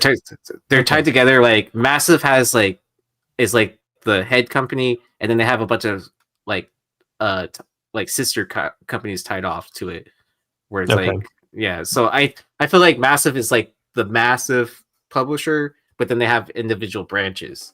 If that kind of makes sense. I really want to get the Massive crew to come on a show one time just to break down everything. I'm really interested in that. So to understand the org chart. Yeah. So this is the question that I think everybody wants to know: if Massive is Whatnot and vice versa. So I think Whatnot Publishing is like one of those like branches, right? Or is it the branch that owns it all? Who knows? That's what we got to find out. We want to figure that out. We'll find that out one of these days. Brad Selden says, not a fan of the author. You don't like Bret Easton Ellis? The guy's a complete jag-off, but he writes good books. Yeah, because he had a couple other books that were really good. Yeah. Good stuff, man. Good stuff. Moving on to number 6. Duke, the Ashcan issue, or issue 1 Ashcan from NYCC, the Energon panel. If you were lucky enough to get into the Energon panel, they gave these books away at that, and these were a big hit. So here it is in the number 6 spot. Selling for 60 to 80. Didn't they do this a few years ago? Like maybe they're, instead of white, it was black or something like that. Didn't they do that with like a whole bunch of different characters? Yeah, they took the exact image from the cards, I think, if I'm not mistaken. Is that what it was? Though. Yeah, I could be wrong though. So Image did the Walking Dead ones where it's a black background, but then IDW did Snake Eyes variants with the the back stock, or was it called the card stock? Yeah, and action figures. Yeah, that's the, that is what people. The first thing that I think of when people are going to be doing exclusive covers for G.I. Joe books is to do an action figure variant or do the card art, right? And that explosion behind with the action pick is such a iconic G.I. Joe thing. And that art, I wish they would just put it out as the card art. I'm surprised they just didn't do that, but it'd be cool if they could. But here it is. How much would you actually pay 60 to 80? Would you actually pay that for this? No. Even if we didn't know clutch kind of situation. No, I don't think I would pay 60 to 80 for this. I mean, I like how it looks. I'm just not a big fan of the art. I like the Cobra Commander one better. Yeah. Than the Duke. It's horrible. It's horrible. I don't like the art at all. Yeah, I think the art is lacking on it. Big time. But it is what it is. All right, halfway through, you guys. We have 216 live watching right now. And sometimes we get lucky on this channel, and we have people reach out to us and say, hey, I would love to do a giveaway for you guys. And shout out to Hi Nathan, who did exactly that. He said, hey, I would love to do a giveaway for the Hot 10 tonight. So we have a giveaway for everybody that's been chatting in the live chat tonight. And that giveaway is something pretty damn cool. The Flops Comics Mooked magazine covers, both issues, from the one and only Hi Nathan. We're going to give away right about now. So thank you for everybody that watches us live and that joins in with us here. The winner is... Let it be me. Let it be me. Let it be me. I didn't know Taylor Swift was on a Mooked cover. Ink for me. There we go. Congratulations. He just chatted too. I just recently saw him show up in the chat. So great timing. Congratulations and thank you to Hi Nathan. Make sure you guys show Hi Nathan some love on IG. He's one of the big community members here and we love him for it. Hi Nathan. Pretty sweet. So Ink for me, reach out to Hi Nathan. He's on IG under Hi Nathan _crow's feet. Let me go ahead and show you Hi Nathan's IG. This is Hi Nathan's IG. So go give him a follow. Everybody go give him a follow. Yep. Let me go ahead and drop his... You didn't post that book I sent you, Nathan? That's messed up, bro. What if we're all mispronouncing his name and it's Heinathan? Yeah, it could be. Like Jonathan, right? Yeah. Well, I thought it was going to be for sure Plushy Bear that was going to win, but oh man, I thought he would be on the show, like chatting it up. Yeah. So there we go. Shout out to Hi Nathan. Doing good Plushy stuff. Bear, aka Bolo Mayonnaise. Yeah.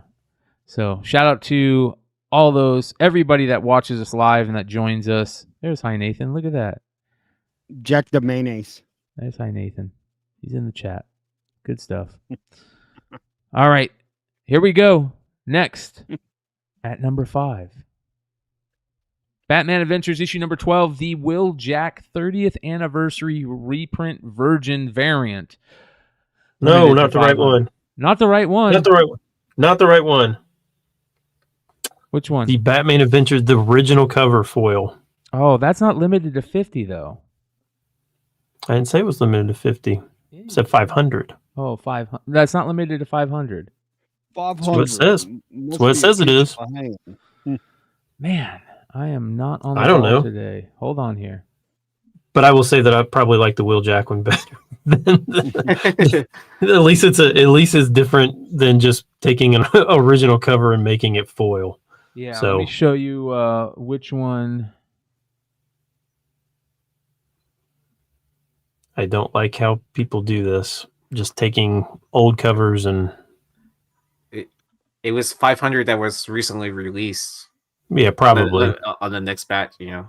Yeah, 500. Yeah, 500 on this batch. Why doesn't it come up under this? When I look up Batman Adventures 12, I don't get that.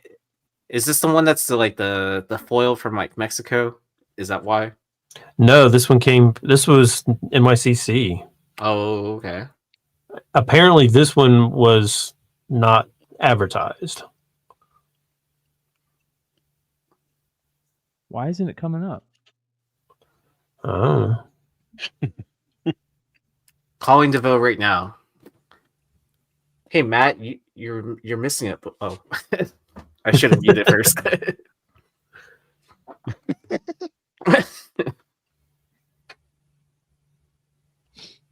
Are we looking for the one that is it looks like a foil, but it's the actual homage to the original 12?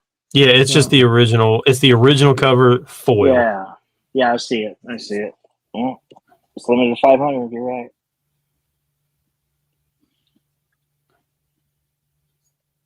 This one right here.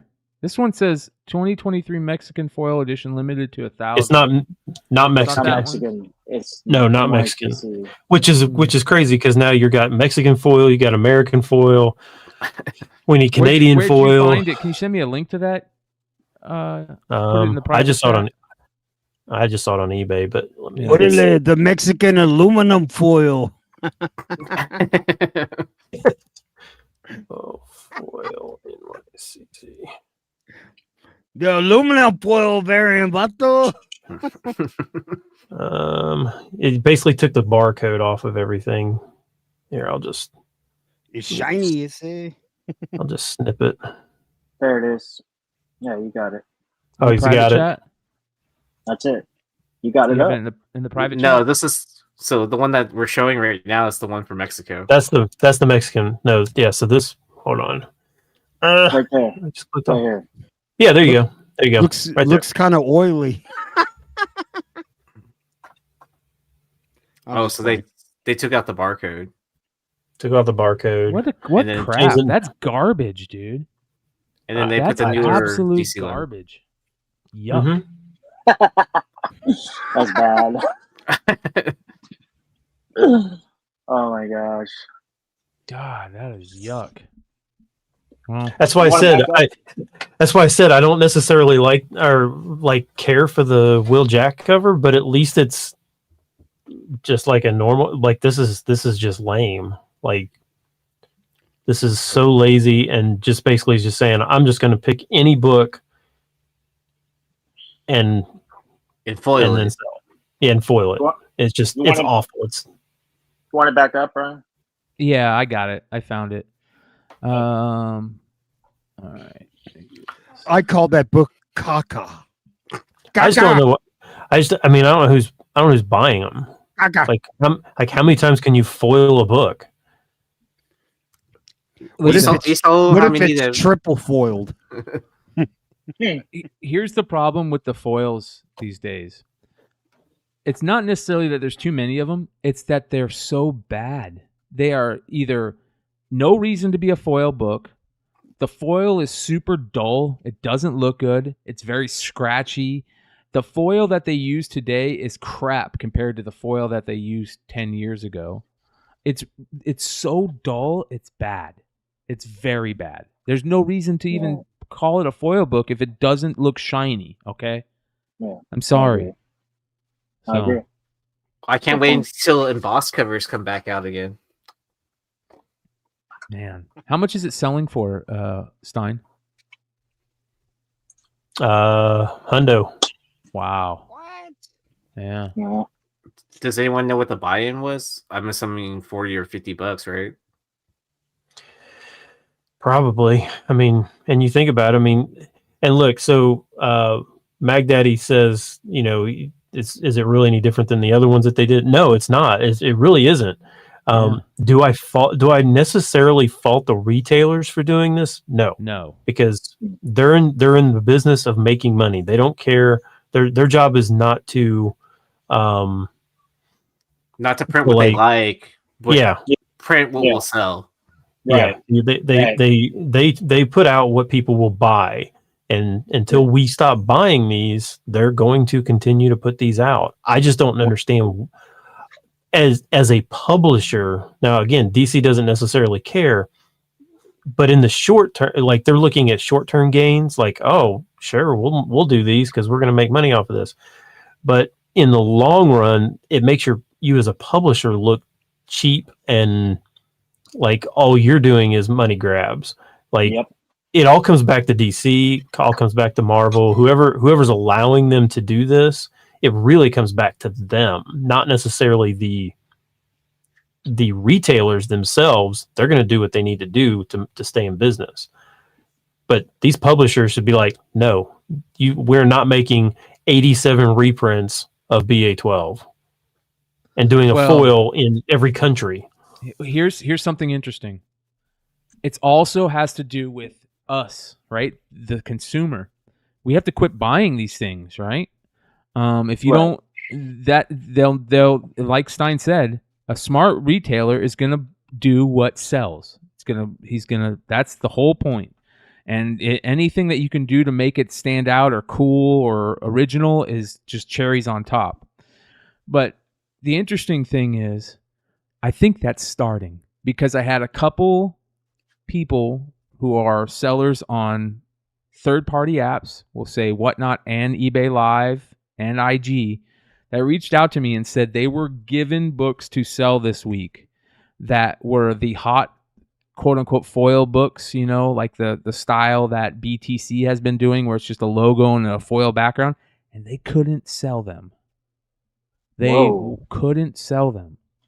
And if they and then I had another person tell me that they sold them, but they were sold for under what the retail cost was for them, which is another interesting thing. So I think that's starting. I think it's starting. And I think that what's going to happen is it's going to last a little bit longer, and there's going to be a lot of retailers that are going to be sitting on a ton of foil books that they can't sell. So yeah. We'll see. All right, moving on. At number 4, Kid Cudi presents Moon Man #1. This is the Ashcan black and white preview from the Kid Cudi NYCC panel, which is very cool because I don't think very many people heard about this. I don't think they realized that Kid Cudi was going to be in NYCC. At least I didn't hear about it. And I think this is very, very interesting. This is the type of stuff that I love. I love seeing these books that are done by people who aren't normally in comics, and then they put out these type of rare books. You guys know I always talk about the Coheed and Cambria comics and the Denzel Curry comics and any of those cool promotional comics that they did. I love, but this is more than just a promotional comic. This is something that he wants to get into, which is cool. Is this a smaller book, Ben? Was this a smaller? It's normal size. Yeah. Gotcha. Yeah, and I noticed there have been some auctions with Kid Cudi's signature on them as well, which is even more cool. Yeah. If you're in, I'm not into signatures, but when you have something like that might be kind of yeah. So like the Weekend's book, whatever it's called, Starboy. Yeah, having the Weekend autograph that would be kind of cool. Yeah, I agree. But the unsigned versions, and I don't know how many of these there are, but the unsigned versions are selling for $75 to $90. This panel didn't happen until I think Saturday or Sunday, so it was late. Which is actually all the NYCC books you see on here this week are because they came out over the weekend. And had not hit when we did the list last week. So that's why. Nice. Yeah, this is cool, man. What is this selling for? $75 to $90. Nice. Sounds like he's on the pursuit of happiness in this. Hell yeah. 75 to 90, and then the signed is what, 100 to 200? Like 130-ish, which really, when you think about it, for that kind of an autograph that you're probably not going to get like super easy. It's not like that $30 or $40 for that, signature doesn't seem unreasonable. Right. To me. I agree. And then you get to meet him too at the convention. Right. Yeah. Right. Yeah. I mean, because like every New York City Comic Con, you always hear of some musician at the con, right? Mm-hmm. Like I think the year I went, the guitarist from Good Charlotte was there, and because he had just put out like a TMNT book, and then I want to say it was probably like Method Man or something like that that was like walking around the con. Brian's Comic Garage is asking who's Kid Cudi, and for anybody that doesn't know who Kid Cudi is, he is a absolutely super talented musician. That I think that you don't have to be a fan of hip hop to enjoy his music. He kind of goes outside that whole genre. He's very melodic. He's fascinating. Very, very talented. Just look up The Pursuit of Happiness by Kid Cudi, and you've probably heard that song before. Yeah, but you didn't know who it was. Yeah, he did a album with Kanye. What was that album called that he did with Kanye that came out? That was so good. Chat, let me know. That whole album is fan-frickin-tastic, man. So good. So yeah, he is a rapper. He is a rapper. So. All right, we get the top 3 coming up, you guys. Hit that thumbs up. 230 watching live right now. We appreciate you guys. If you're not subbed up to the channel, please sub up. Here's 2 things that you can do that cost you nothing. Subscribe to the channel. Hit those thumbs up. Those help us out immensely.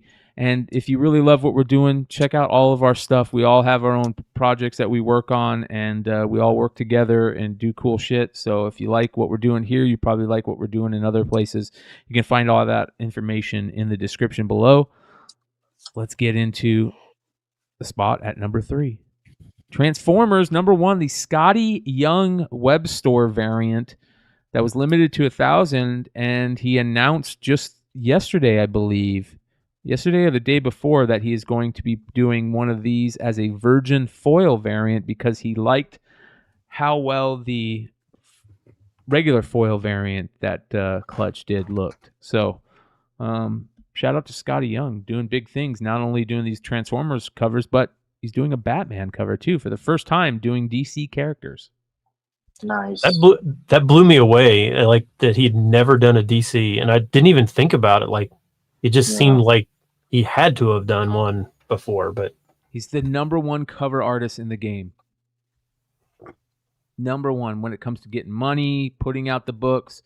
Like right now, there's no hotter cover artist in the game than Scotty Young. And I love picking up his FOC books, like just like pre-ordering them and then just holding them for like 2 months, and then it's like kind of like people are like, "Oh, I need that one," and then it's an easy like $10, 10, 15, $20 depending on what the book is, right? Yeah. Nice. Yeah. I've never met him, but he's a cool guy, right? Yeah. Too? Scotty Young's really cool. Yeah, I love meeting him because like if you want to get a commission from him, you have to roll dice and hit doubles, and then you're allowed to get a commission from him. That's funny. Yeah. Wait, what? So you can't just pay him to do a commission. Right. Like he has a dice game that he does where you just roll 2 dice, and as long as it's like matching, like 2 1s, 2 2s, whatever. Like, yeah. So as long as it's a double, you have the right to pay for a sketch and commission from him. Shit, he's putting money up too, bro. We ain't rolling dice for no money, dude. Yeah, I mean, if you follow his website, he does the daily commissions or not daily commissions, but like he does a daily drop sketches or whatever. But he only drops it like on Tuesdays, and it's like stuff that he's done throughout the week. And it's as low as like $400, or it's as high as 1,000. And he'll leave shit for free. Like if he's in a restaurant, he'll sketch on a napkin or a little thing and just leave it at the table and take a picture and says, "Here it is. If you want it, come get it." Oh, that's cool. So it's safe to say if you don't win the dice game with them and you don't get a commission, you can find them at the local craps table. I mean, with his loaded dice, right? Right. That's funny. John Longshot says that happened to me. I thought I had won a free sketch. $100 later, nope. See, $100 is not bad because the year I saw him, it was even like right before he's before as big as he is now. It was like either $200 or $300, and I was like kind of like, It's like I really don't want a commission for $300, and like even though I could probably roll a double, I was just like kind of like, nah, I'd rather go spend it at the con and buy something else. Yeah. All right, what are these selling for? These are selling for the same as the Kid Cudi book, $75 to $90. Not bad. Nice. Not bad. All right, at the number 2 spot this week, the Cobra Commander cover from the NYCC spot foil eBay Live spot foil variant from Big Clutch. This is the Duke Ashcan also, but the Cobra Commander cover. This one's better. I like this is. one better. Yeah, but it's better. still not. Yeah. It's still not like great. It's not. Right. No, I agree. but I think it's the white background that throws you off, Brian, because you're used to so much of the black background that these are all based off of. I don't know, man. It might. I think it might be the drawing, to be honest. But yeah, it's the spot foil makes it look good. Spot foil makes. It Oh look yeah, good. and it's that like perfect cardstock. Yeah, for sure. So, a lot of people talking about this book. Lots. This might. A lot of people were talking about this book being the book of the convention. So it's in the running, that's for sure. Bleeding Cool messed up Sean's name and wrote an article about Sean having the $1,000 variant at the con, but messed up his name. Gotta love it. What is he selling for in secondary? 75 to 100 for this. Wow, Not bad. not bad. And I wouldn't pay it. I wouldn't pay it. The buy-in was like what, 25? But you had to I'm be not at the sure. con. I think it was $25, but you had to be at the con to pick it up, or if you caught one of his eBay live store or Sale. shows, like sales, or any of the eBay live shows, because I think he just randomly showed up to them and it's like, hey, drop these on your store. Yeah. So remember when Whatnot started doing all these variants and is eBay headed straight down that same road? I hope not, man. But because it sure feels like it. Well, here is what I'm hearing in the background, right? I'm hearing that they are heading that way, but they're doing it in a way that they know what's happened to Whatnot and what the talk about Whatnot is within the community, and they don't want to repeat that. That is something that I hear a lot, that they do not want to repeat, what's happened with Whatnot. If that's the case, I'm cool with it. I'm cool with it. But I don't. Again, if you're gonna put out a variant, especially if it's going to be a con variant and it's going to be this big deal, the art has got to be really freaking good on it, man. And I'm not saying this art is bad. I don't want anybody, especially the artists, I don't want to say that this art is bad. But this isn't the Duke art, and this art isn't the greatest art for a con variant, especially like in eBay Live. I mean, it was the book of the con. It's good. It's not bad. I love the spot foil. I love the foil. I think the title has in foil too, right? Cobra Commander in foil. So, I think so. I just think that we have to, if you're going to put out these books and make them variants and this and that, make them just outstanding. It has to be a level higher. So, well, every time I remember seeing these board back comics, like the person's always like in some like action figure pose. Yes. action pose, like where, and this looks like where it's more based off of like an action figure standing there, and then someone like drew it doesn't even look like that. It just looks like a simple drawing of it doesn't even look like a good drawing. You know what I mean? Where it's like a prelim kind of looks drawing, like where a it's prelim, just right? Colored in prelim. That's what it looks like a little bit. Yeah. So it looks like to me one of those action figures for like 2-year-olds. They're like this big, and you find them at Walgreens and they're like $10. That's what it looks like to me. I could see that. Yeah, like an animated cell. Exactly. It doesn't. It looks like an animated cell. It doesn't look like the explosion covers from the card from the card backs. I agree. So it's not bad. It should be better. And like you said, Stein, hopefully eBay doesn't go that route of flooding the market with these variants that are going to end up being in dollar bins the next week.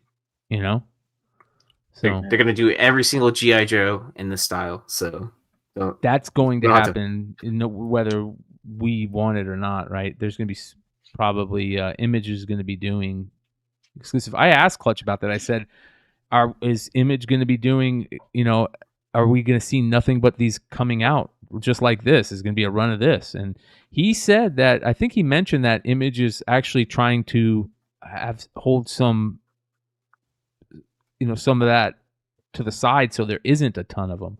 So we'll see. We'll see how they play it out. It's not just eBay Live, right? It's eBay Live, it's Image, it's Skybound, it's all of them.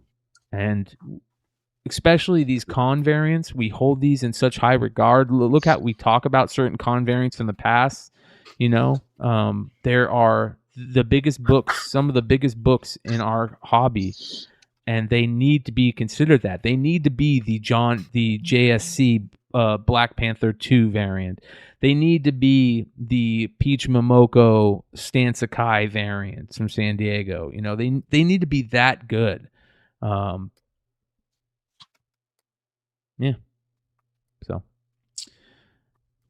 moving on to the number one book this week, you guys. Make sure you stick around as we go through comments from last week's production. Wolverine number 36, the Linnell Francis Yu second print black and white 1/25 variant, which I'm not mad at, because if I get to see Linnell Francis Yu's art more clearly like this, I'm all for it. Oh yeah. Yeah, but I figured everybody's gonna hate this. Because of the 1/20, because of the 1/25 second print. Yeah, mostly for that. Yeah, I mean, and it's not like it's just not one of those that you're like, oh man, I want that. Like I get what you're saying. Like I like some artists in black and white or sketch mode, but it's not like one of those you're just like, oh man, that's what I want. That's what I'm going to spend all my money on this week is this. At least I wouldn't think so. What is this selling for in the secondary? This is selling for, this just came out this week. This is selling for 90 to 130. Wow. Oh man, I'm going to spend the rest of my budget this week on this book. Yeah, like I said, it's not the cover that I think people hate. I think it's just the fact that it's just another one of these second print 1/25s that they literally are doing nothing other than making it a virgin or making a previous cover black and white. Just why can't they just there's really good covers out there. Why can't they make some of these really good ones these? Like, oh, the 1/25? Yeah, whatever. I mean, I mean, if you're going to do this, okay, cool. I don't necessarily care if you do it, but make it some kind of different art that's nowhere else. Why do you have to reuse something else? Well, and just make it a version. So here's my look at it. I've been talking about this book all week with multiple different people. So that's Helverine, right? That's a new character, Helverine, the mashup between Wolverine and Ghost Rider, right? And that is, a lot of people wanted this because of I don't remember which movie it was. It could be the Fox movie, Wolverine Origins, where he's riding the motorcycle and he takes his claw on the ground, and it was the part where he's going with, I remember is that Phantom X, the Asian guy, and they're in the helicopter, the Asian guy with the guns. That's Phantom X, right? Yeah, that's what a lot of people were telling me this week why they wanted this cover. They're like, oh, I want this, and I want to take it to a con, and hopefully I see those actors. Like, I heard that from so many people this week. So, I mean, I like it. I think it's I really like it. I'm not mad at it at all. I don't think it's like the greatest thing, and I hate the fact that it's a late print ratio. I'm getting sick of this shit. But I'm not mad at it. I think it's cool, and it's a callback to the Fox movies, in my opinion. So, I typically do like black and white covers. I really do like this one because you can definitely see the difference between like what was inked and what's, I guess, the pencil is like in the background. So it's still showing the process and everything, and then just seeing all the details in this is amazing. But I do share this. I do share the same sentiment of because I was such a fan of second prints and all that just to see that they're just pumping up the numbers so people buy, or so retailers will buy 25 copies of whatever cover it is for the normal just to get this or whatever. Yeah, and I'm not really stoked on the fact that they mashed up those two characters. It's kind of a dumb character, to be honest. Well, you got to mash up all the characters, right? Because you have the Nightcrawler and who is it? Is it Spider-Man or is it Miles? Yeah, I can't remember. Yeah, something like that. Is it Jason Aaron? Did Jason Aaron write this book? Because he's the one that usually mashes up all these characters. Did you just change your mic? Your mic sounds amazing right now. Yeah, my freaking iPod just died. Yeah, use this mic. This mic sounds great. What are you talking about? Oh, it does? It does? Yeah. Okay. All right. Man. Well, there you go. There's your number one book this week, you guys. I hope you enjoy it. That being said, let's take a look at comments from last week. Oh, dang it. I'm going to apologize again. Man, this is 2 weeks in a row that I have not responded to comments. Dang. That's how bad my week is going. Dang it. Shout out to Dan Piercy. You're delegating it to us. I haven't had time either. So. Dan Piercy's an OG, really good dude. Appreciate him. He says the Harley Pink Del Auto is a neat book, but it was the beginning of the end of retailer exclusives feeling special. The color and black and white versions of the book came out first, then the pink one was announced a week later and had high sales of $800 in a CGC 9.8. So, good stuff, Dan. Creepy Cajun said, that was my Gen 13 German. European books in general are way underprinted compared to the US versions. I was stationed in Germany for several years and picked up a bunch of unique variants like this. Not a trade. Sometimes the Europeans come in a prestige-like format or just thicker because they usually package several US issues in one. Great show. Shout out to Creepy Cajun. That's great. By the way, there is an IG account that I follow that I've talked about for a while. He's out of the UK. I think I'm spacing on the name. Void, is it Void one? Void in UK? Yeah. Yeah. Okay. What is it? It's Void UK, right? Void. Yeah, into the void. Into the void. UK. You got it. This is become one of the best IG accounts to follow. He's out of the UK. He is putting up all these great, and he put this up today. He said, few more of the German reprints in today. Big thanks to Bryan McClay and the House of Stein for highlighting these reprints last week. I do think number 17 is the best one. And he went out and picked up some of these because of that sale that you had the other week. So very, very good stuff. Yeah. Make sure you guys follow Into the Void UK, one of just an amazing account, and he is just coming up on so many good books lately. All right. So shout out to Creepy Cajun. All right, Topher writes, for the two people that love Bloodstrike, they have a first appearance in Youngblood number 3 from 1992, and there is an ash can for issue number 1. So Bloodstrike fans, there you go. Kirby Carpenter says, great show, guys. I'm not surprised con exclusives are on the list. I will also not be surprised in 6 months when they show up on Buy the Dip. It is part of the comic book cycle. Also, plushie comment was funny. I agree on everything.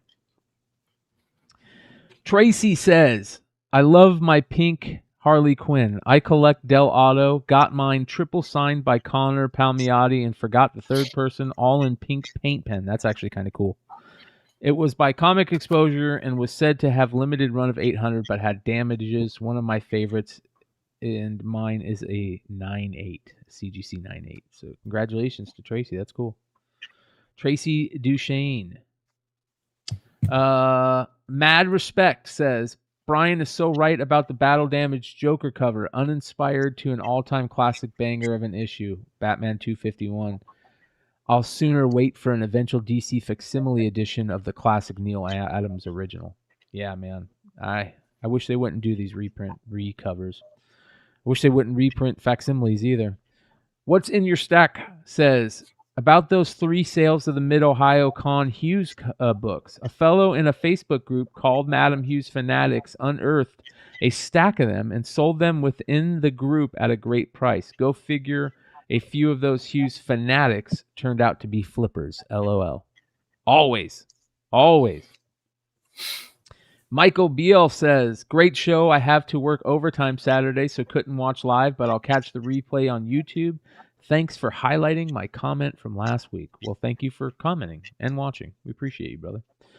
Decoit says, I think we got Peach Momoko burnout after that first year.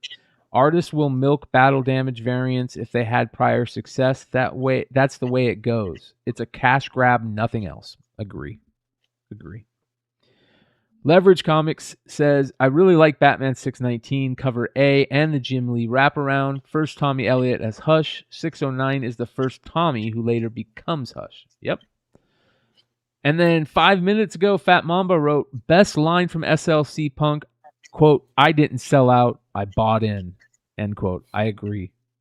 That was at the end of the movie, right? Yeah, but the biggest punchline on that, though, was, right, that, like, all the people that said they were posers were actually, like, really hardcore into the punk, and then the people that called everyone posers were the actual posers. Yep. Yeah. BJ Novak says, I agree with Brian. They better not have killed Cad Bane. Amen. And David Posner says, Tyson said everyone has a plan until he gets punched in the face. I say this community has a plan until Stein puts out a new Buy the Dip. This week's list made me feel like I don't know anything. That is a great comment right there. Nick Doulis says, another great show. Thank you for the great Another comment. one. Yep. Another one. Big Remo says, good luck. We're all counting on you. Big Remo, has your account been hacked?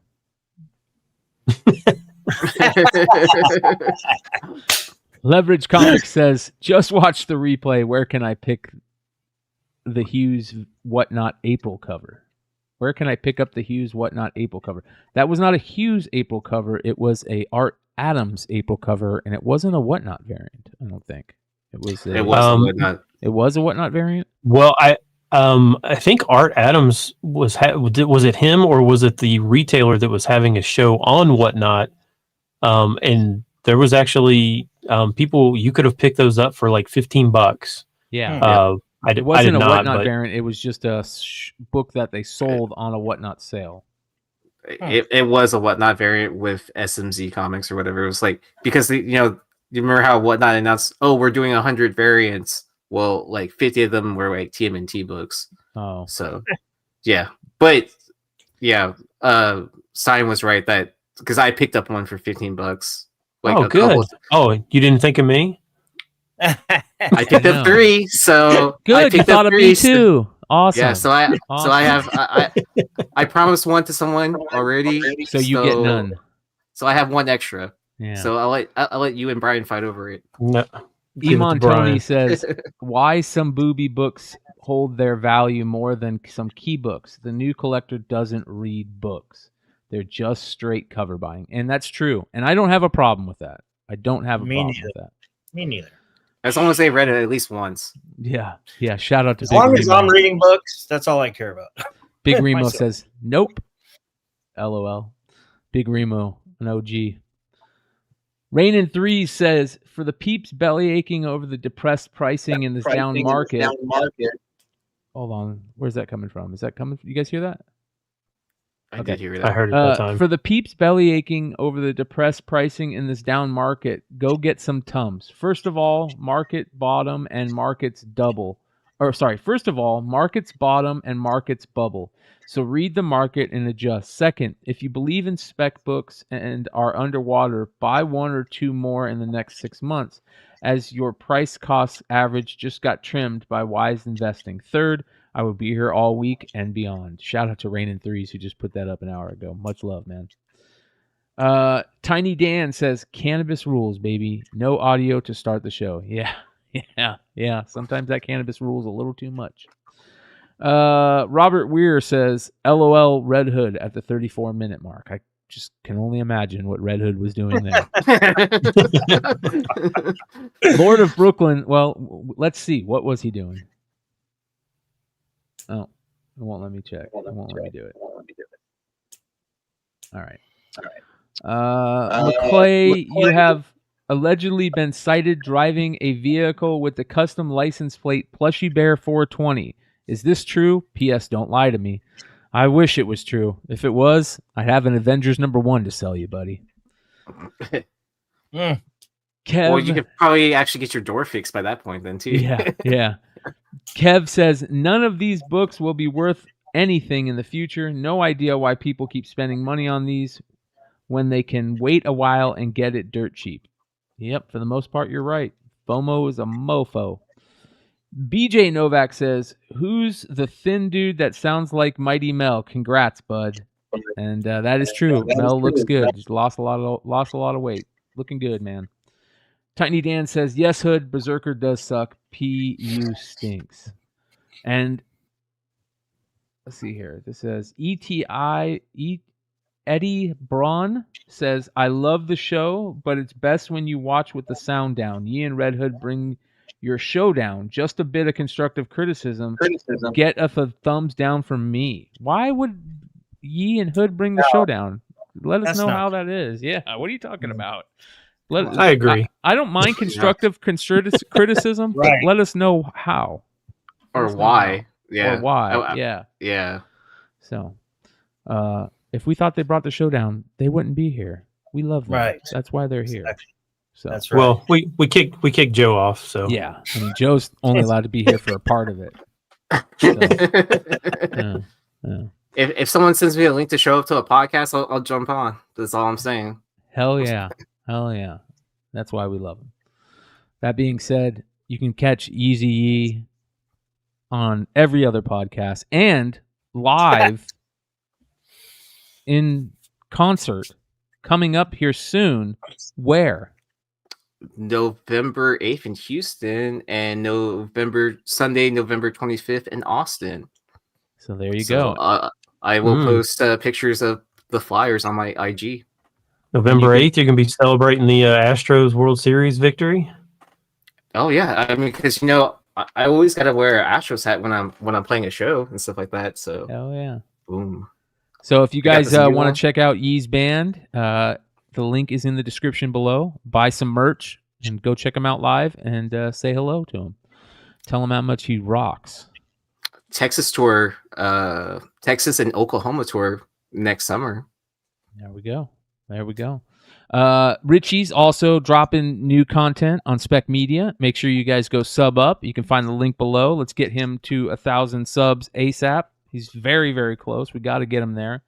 And then this Sunday, 6:30 p.m., 9:30 p.m. Eastern, we're going to have a full episode of By the Dip, episode number 7. We're going to cover Ben's part of the By the Dip Friday show, and then we're going to go into the rest. The link down below doesn't work right now, so it's just Spec Media with 2 S's, 2 separate words. Spec Media, but with 2 S's. Appreciate you guys. Let me see if let me see here. Let's check it live.